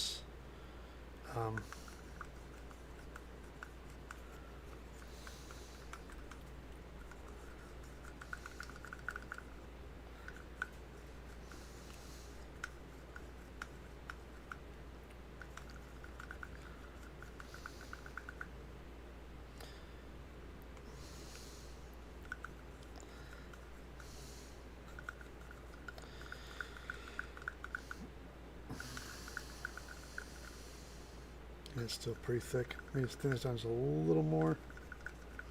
Because it's pretty concentrated, the color itself. So my plan is to mix it up and do multiple coats. Because, I mean, this stuff's great. And the reason I like it, it's really durable.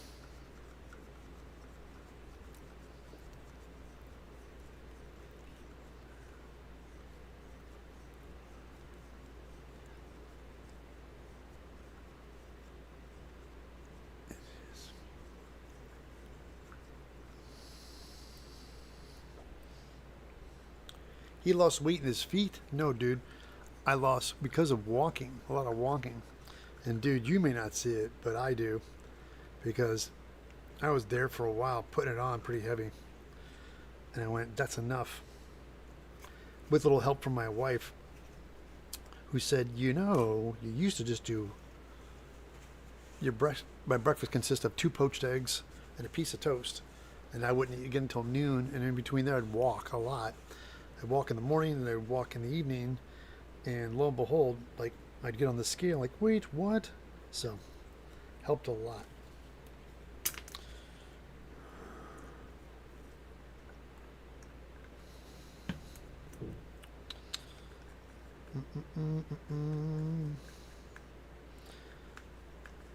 All right. It's getting there. I keep looking at it. It's a little thick. Hold on, guys. This might be all right. So let me let me set up the spray booth real quick, guys. Get the booth all set up.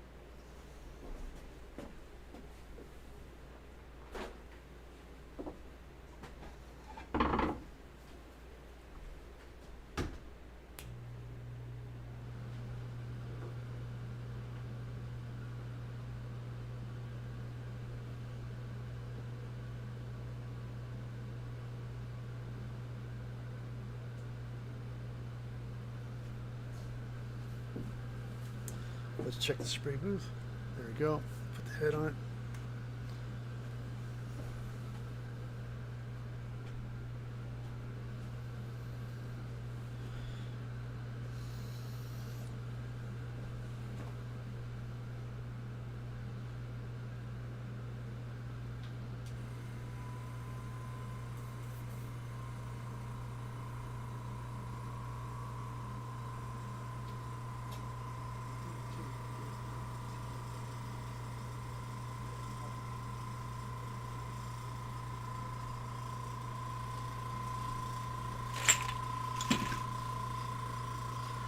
So I have some issues with demasking, so I'm realized I have to throw some tape behind this.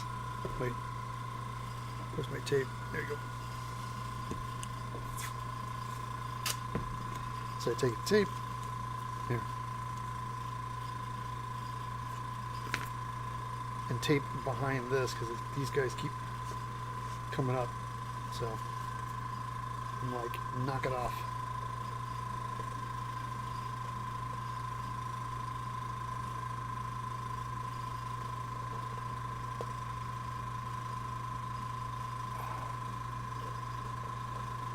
There we go. Got it. Yeah, I threw some tape back here because it kept delaminating and driving me crazy because I want that black in there. Okay. Now we got it.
I guess let that dry for a little bit. That's going to take multiple coats. So let's hang out. It's only 10:43. We've got time. The smell as well. What? Let me catch up with chat. Oh, Becky says Ted. Leah on Twitch says hello from Germany. Wants to know if you're working on, and says that they're sewing, making one now. Oh, but anyway, what I'm making? Says hello from Germany. Wants to know what you're working on. It says they are sewing and making one now. Oh, making a helmet now? Oh, you're making right now. You're sewing and making. Yes. Thank you so much again, everybody. Really quickly, you guys watching this on Twitch. I simulcast on YouTube and Twitch at the same time. Oops, sorry. Bring my microphone so you guys can actually hear me. Sorry. I'm simulcasting. I'm streaming on Twitch and YouTube at the same time. Unfortunately, I have my chat open on YouTube because I can't have both. So, but I want to say hello, everybody who's watching me on Twitch. Thank you so much for your continued support. And yes, I am making these helmets. I've had these helmets for some time, and I want them. I made them because I was selling them for a while, and just I wasn't making. It was an experiment. I wanted to see if I could just make something and put them out there and sell them. And I made 6, and I sold 6, but it was like pulling teeth to sell them because the price range. I wanted to sell them at like $500 a pop, but nobody was buying them for that, and that's pretty much what my time was worth to make all 6 of them. So I took a cut and sold them for. I should sell them for 4, and ended up selling them for 3. I wanted to do $350, but anyway, what ended up happening was I ended up selling them for like $300, and it just wasn't worth it for the work I took to make them. So, hey, Boom Boom, what's up? Hello, how you doing, Boom Boom? But yeah, thank you again for hello from Germany. I love Germany. When I first started my YouTube channel, within the first couple of years in 2016, I went to Epicon in Stuttgart. It was great. I had a blast, and I went to Germany 3 times, I think. I've been trying to get back ever since. So it's a lot more expensive, and I'm also at MCM. I'm trying to get to London a couple times. We chatted for a little bit. They were like, "Hey, maybe," and then they never got back to me.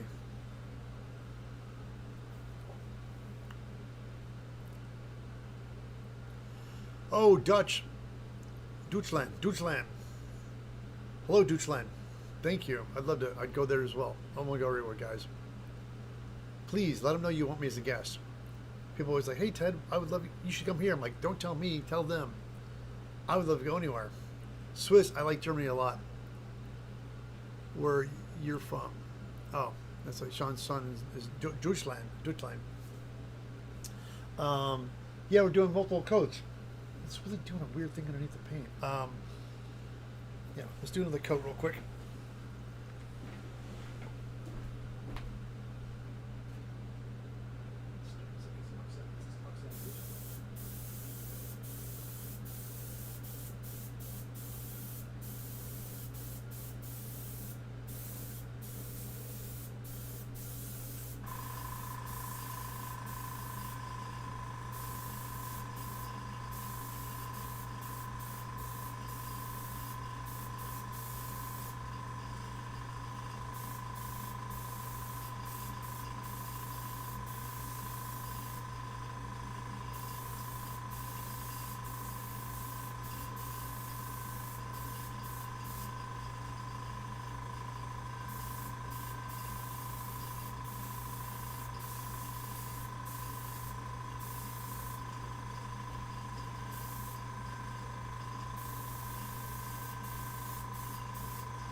Hey guys, it's doing something strange. Let me show you real quick here.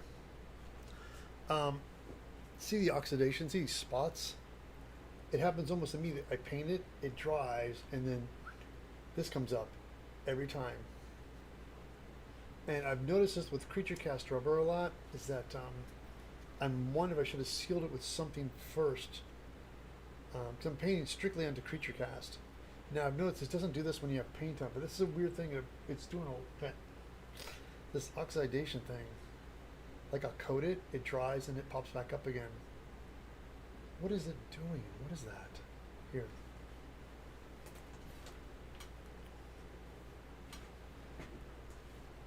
Okay, sorry.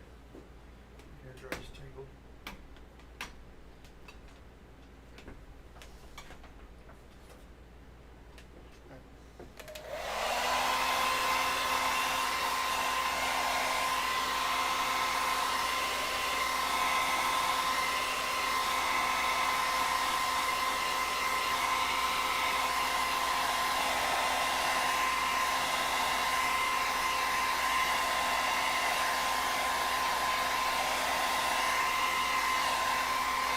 Yeah, see, it's happening everywhere. Back here, on top of the head. It's something with the creature cast itself, but I have an idea. Let me try something real quick here, because I'm not going to keep painting if this keeps doing that. So we need to solve this problem. I have an idea. Let's get a soft bristle brush right here. All right, this guy's good. Let's get some Mod Podge.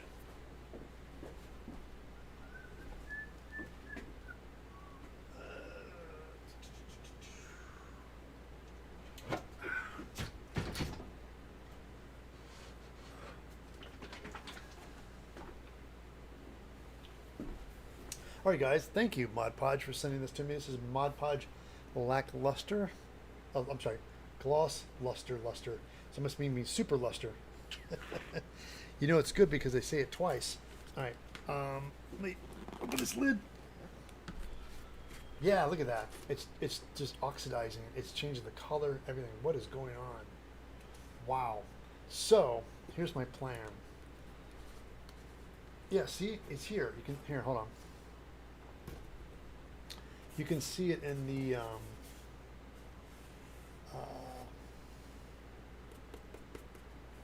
in here. You can see it. So what we're gonna do? I have an idea. Let's take some. See if we can seal it, if that's possible. Oh man, dude, this thing has never been opened. Wait, hold on.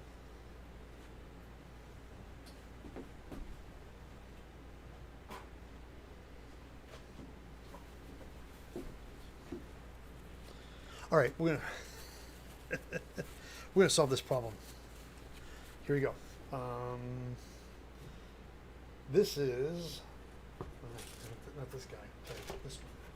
Wow, yeah, it's changing the color and everything. So here's what we're gonna do.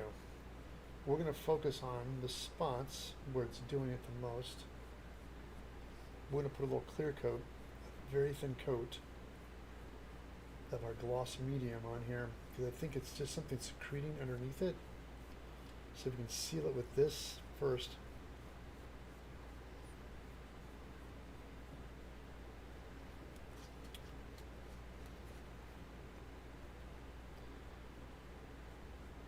I think that might just be solving the problem. But I'll tell you what, let's do this and then hit it again. Let's do this and paint on top of that, because that's unacceptable. That was the phrase I used to hear a lot. Work at the prop house, that was our going joke. Was my boss, Lonnie Goodman, great. The thing is, he's been in the industry long enough. He knows what will pass and what won't pass, and so sometimes I'll work on stuff, and you're looking at it and go, that's pretty good. And as you walk toward the office to show him, you look at it and go, and you realize what he's going to look at, and you're like, no, and you go back and you fix it, because he's going to look at it and go, that's unacceptable. That's unacceptable. That's unacceptable. Yeah, like certain spots. Yeah. See, I can tell, but just by doing that, it's stopping at whatever it is. But yeah, I could see it because the paint,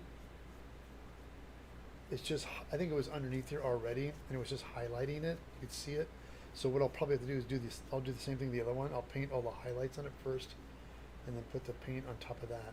But let's just go ahead into a thin layer.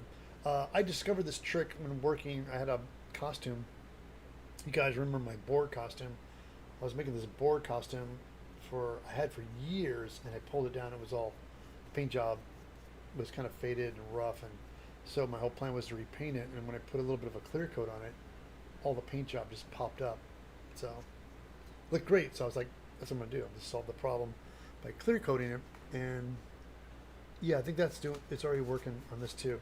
So the spots I can see, we're just gonna do this, and then we'll paint on top of this because it was doing something weird. So yeah, let's just do the whole thing very carefully. Do a super thin coat.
Okay.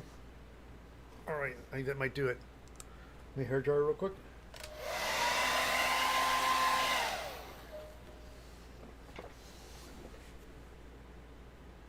Catch up with chat real quick.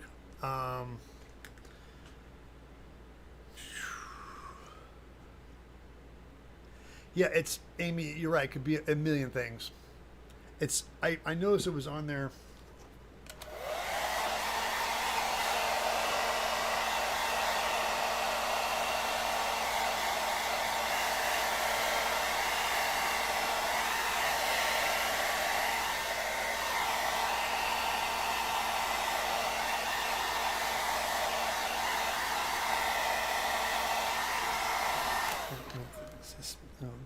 Hit this ear part one more time. You see it here too.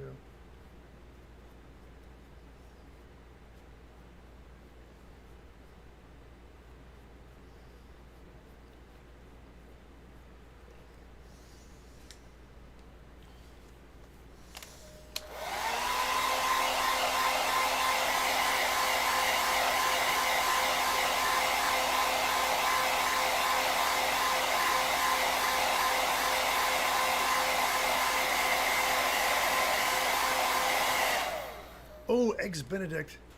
Becky, that's my fave. Oh, good job, Beck. Eggs Benedict.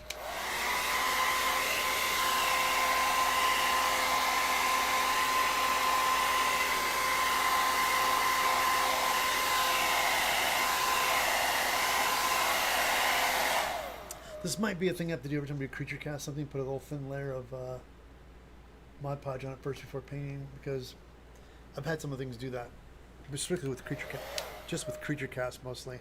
All right, let's hit this with one more coat.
hair dryer.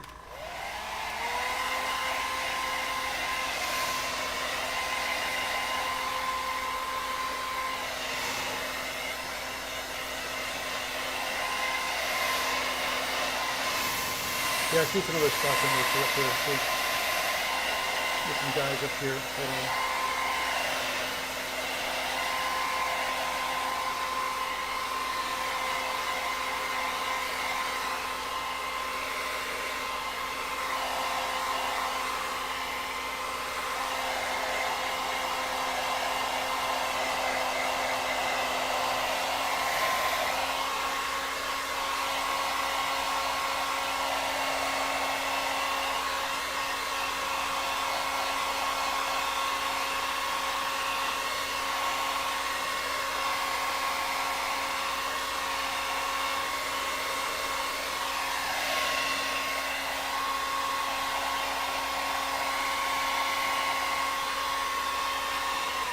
You can see some of it's still popping through. Like it's not, it's better than it was, but hold on. Yeah, like still see some here, here. I'm just better in spots. Some are better. There's spots I didn't see that I missed. Hold on, let me get these guys real quick.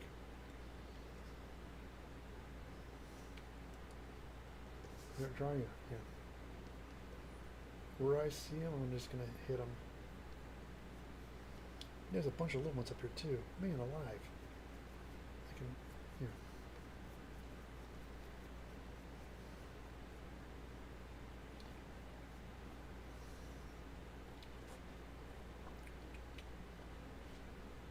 I think also here, the big one, I didn't realize there's some up here on the front too. Let's do this.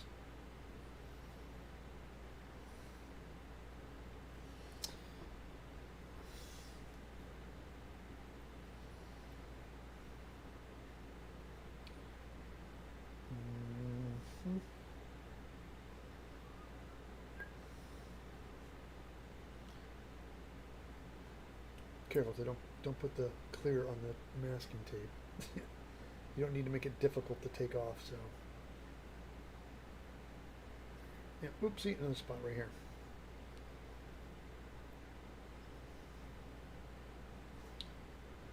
And any more spots? There's some over here too, right? Yeah, this guy right here, like a little weird here, a little weird here.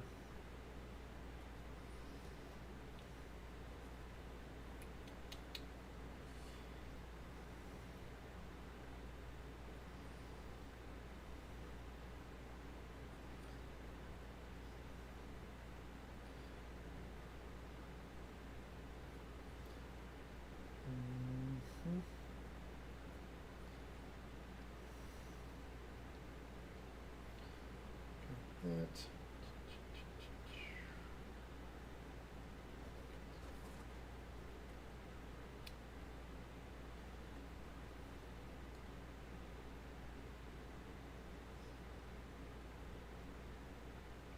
All right.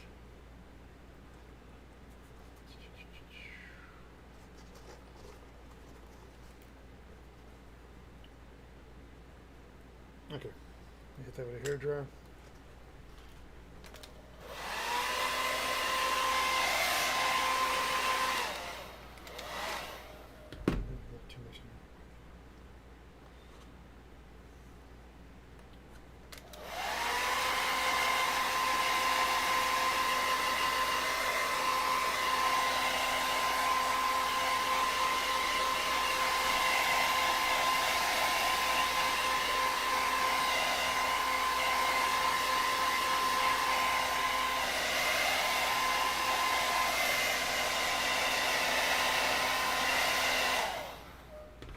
Yeah, I can still see some.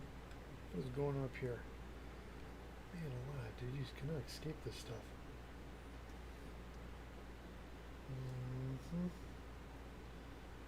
Same here, these guys.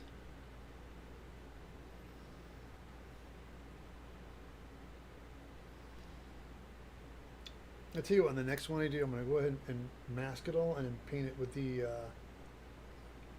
gloss medium first and then paint on top of that and see what it does. It might nip that problem in the bud. But it's fun doing this with you guys live, so it shows you that not everything works out for everybody. There's always problems. Nothing's perfect. We all hit glitches.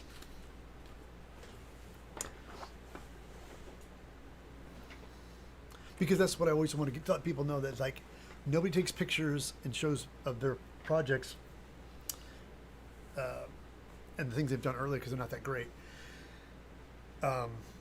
You just struggle.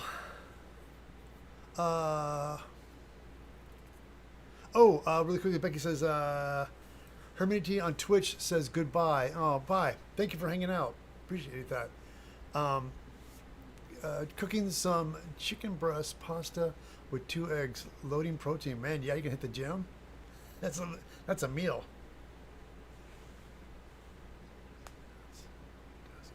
I literally have 2 10 Swiss French notes on my desk. Save it. Who knows, right? The way the dollar's dropping. Ugh. The economy in general. Amen, brother.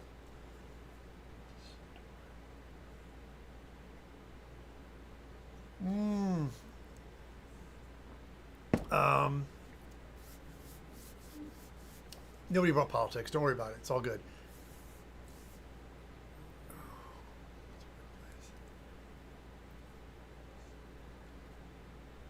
Good day. I said good day. I said good day. I said good day. Yeah, so it's funny because now I'm looking at this other one, the one I haven't painted yet, guys. I'll show you something real quick here. Set this aside for a second. See these spots? You can see them, right? I can see them already now. So I was wondering, how about this? We do this, right? We just, before I start masking, I go through here and I do the same thing. I just do a really nice thin coat of all this before I put that paint on there, because I think that might solve the problem. Because I can kind of see them here, whatever they are. Yeah, just do a thin coat on this guy before I start spraying the masking and painting. Matter of fact, I'll tell you what, let's wait. Let's do this later. But just to show you guys, this is one of the things I'm going to do before we mask and paint the other one. All right?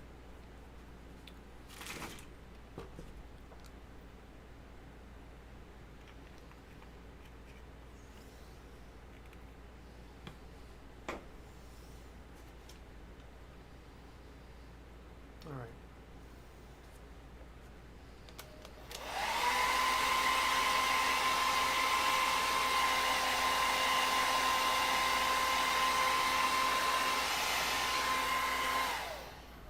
All right, one more time, right?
take an air dryer.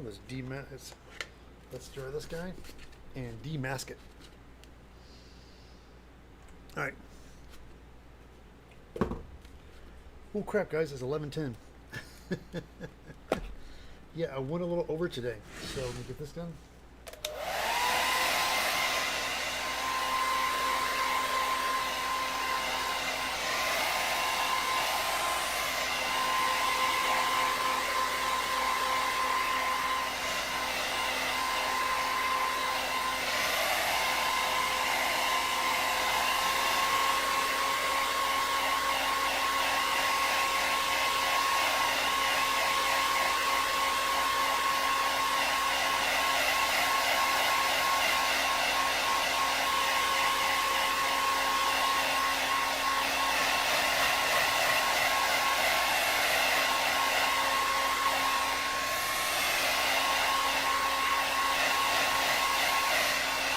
Alright.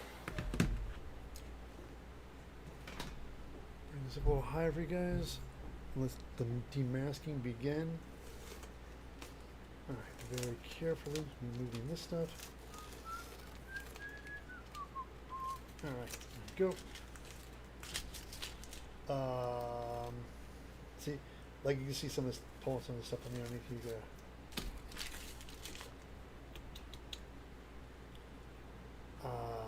Pulling, never, when you're pulling tape, don't pull away from the object. Pull like this, against like this guy. Along the surface, like this. So you're pulling the tape, not pulling the paint. So the paint that's underneath there, you're not lifting up on it. I mean, you're going to get some stuff coming up, but it really minimizes. That was one thing, because people pull tape, I found that you're able to prevent a lot of minimum damage if you don't pull the tape directly away from the item. Just pull along the surface. Yeah, it's alright. I mean, there's a little oxidizing, but I realized too, I'm going to weather this helmet a little bit. So I want to don't get too obsessive about it, because it is going to get weathered. So, oops, yeah, taking some paint off. Well, that's bound to happen. Luckily, it's just black under black here, so.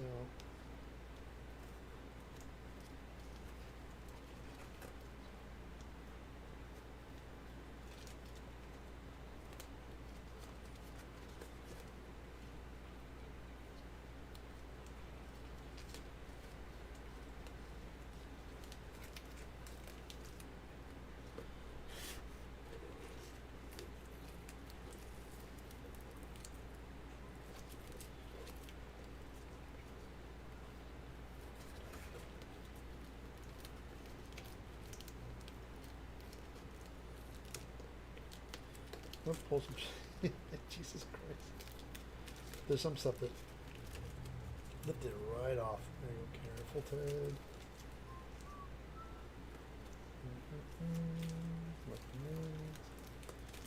Right.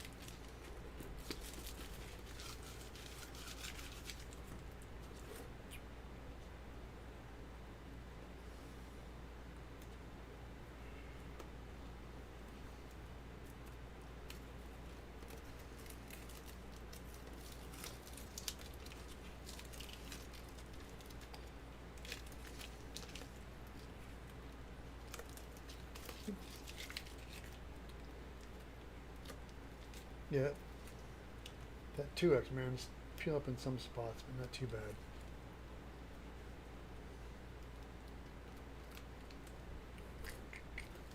Because I do have a plan on these guys.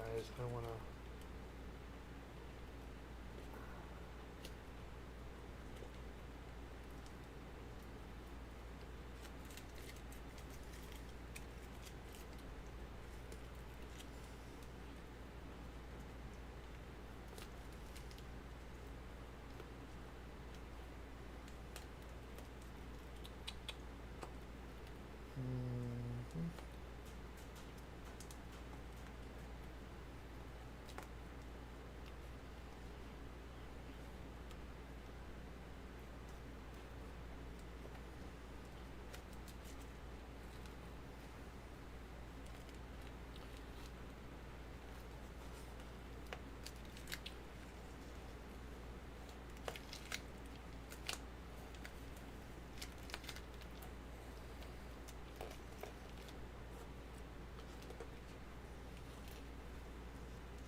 this.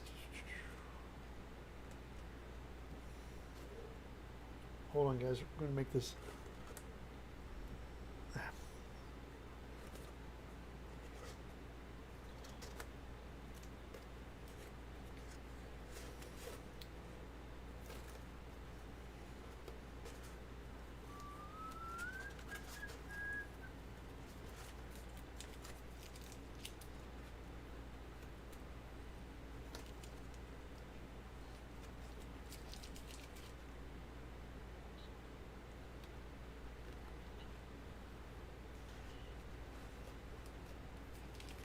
Alright.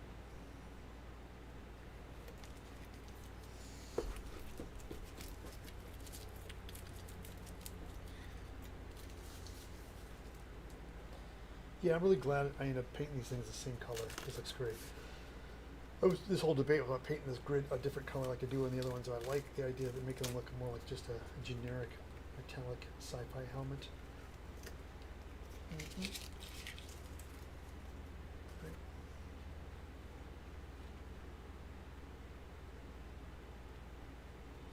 I got an extra one I did as a giveaway or something like that. I think I had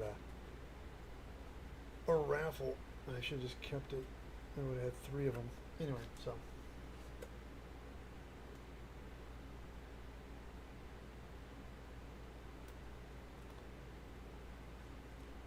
Because I have 2 versions of this helmet. I have one that's red and one that's white.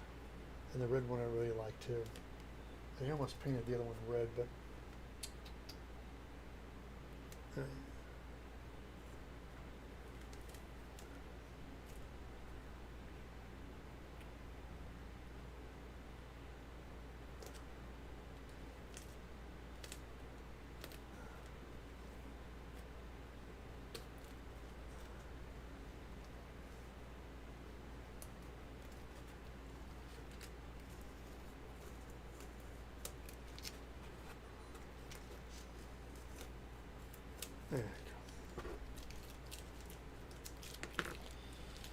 There is a visor that slides on this, and I know for a fact I'm probably going to go in here with some gloss medium and just make this shiny, make it look like a rubber gasket. Keep the rest of it dull, but make the lip around the mask shiny. Because I do have a visor I'm going to glue in here.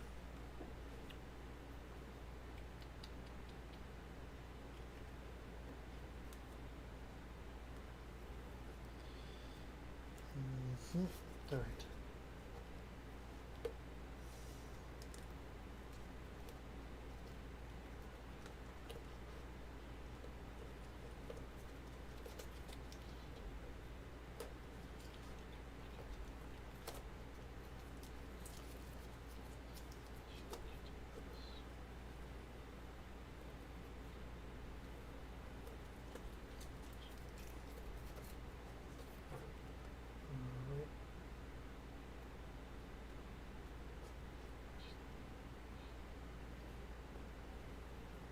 All right, there it is. Got it. Let me see if I can grab the visor really quick just to show you guys. But that's there. That's the helmet. I do have some graphics and things I'm going to stick onto it.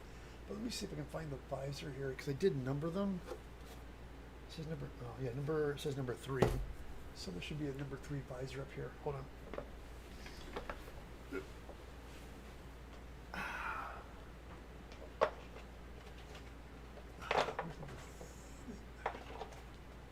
Are you kidding me? Come on.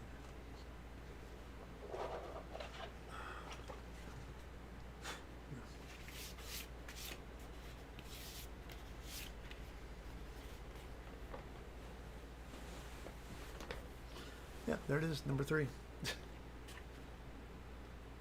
And the chrome finish is actually on the inside of these helmets, so that's why I'm masking the outside. And let's take this goofy foam thing off here. Good grief. But then this guy goes on. Oop.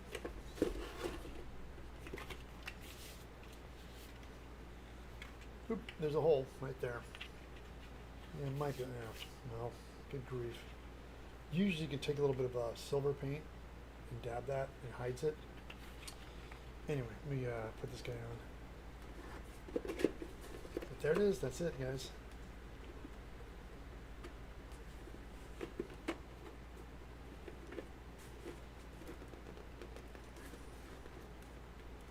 And there's the visor.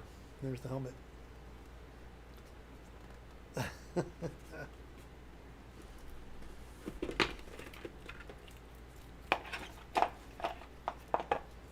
Now we gotta mask this other one.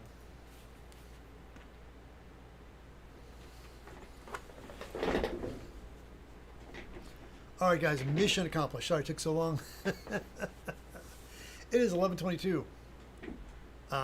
The right fixture. That's what it says. Again, everybody, thank you so much for hanging out with me today. This has been exciting. I know people were kind of looking forward to the alien. I'm sorry. I mean the monster egg thing I'm making on right now. I will get back to that later. I have some things I want to work on because I'm making this video on it. And I know that people in the video are going to ask, well, how would you make it open? And so I'm realizing maybe I should do that in the video. So I'm going to talk to my buddy, the modifier, and we'll work up a plan to do that as well. But that's about it, guys. Again, do not forget, by all means, to like and subscribe. Tell your friends. And if you're new to this channel and you like crafting like what I did today, I have a website called eviltedsmith.com where I have tons of patterns. I have a supply list for shopping if you guys are, and the tools you need to do crafting. Because it is my mission to show people that the ability of making something from nothing is not that difficult, especially in this era where there's all this stuff readily available to you. And now this is community cosplay network that shows people how to build things. And if you're struggling, I have a Facebook group called Foam Fanatics. It's a Facebook group where a lot of fellow makers and novice and professionals are all there. And if you're building and you're new and you have questions, it's a great place to reach out to. I do have, when you want to join, I have 2 questions. And the 2 questions, you just answer the 2 questions and boom, you're in. I do that because to keep the bots and the trolls out. So please, by all means, jump on the website. Go to Facebook, join that group. It really helps. There's so many great people there. And it's international, so if you're working on something at 2 o'clock in the morning and you post something, someone in Europe, it's 2 o'clock in the afternoon for them. So, hey Ted, I wore your shirt on the Spaceman and Heffley podcast. Oh, that's oh, that's fantastic! You did an interview with those guys. That's great, Becky. Thank you. Wonderful, guys. Great, guys. I will see you all next Sunday. Thank you so much for hanging out with me today. I did post today. Did you? Fantastic, Becky. Good on you. Again, everybody, thank you so much for hanging out with me. When you guys get back, I'll show you the helmets all finished. Yeah, they look great. I don't know why I waited this long to finish them. They look great. This color choice, I'm happy. So I'm going to stick some graphics on them. I have some white graphics. I wonder if I should have done black graphics. Yeah. Okay, guys. Thank you so much. I will catch you back next time right here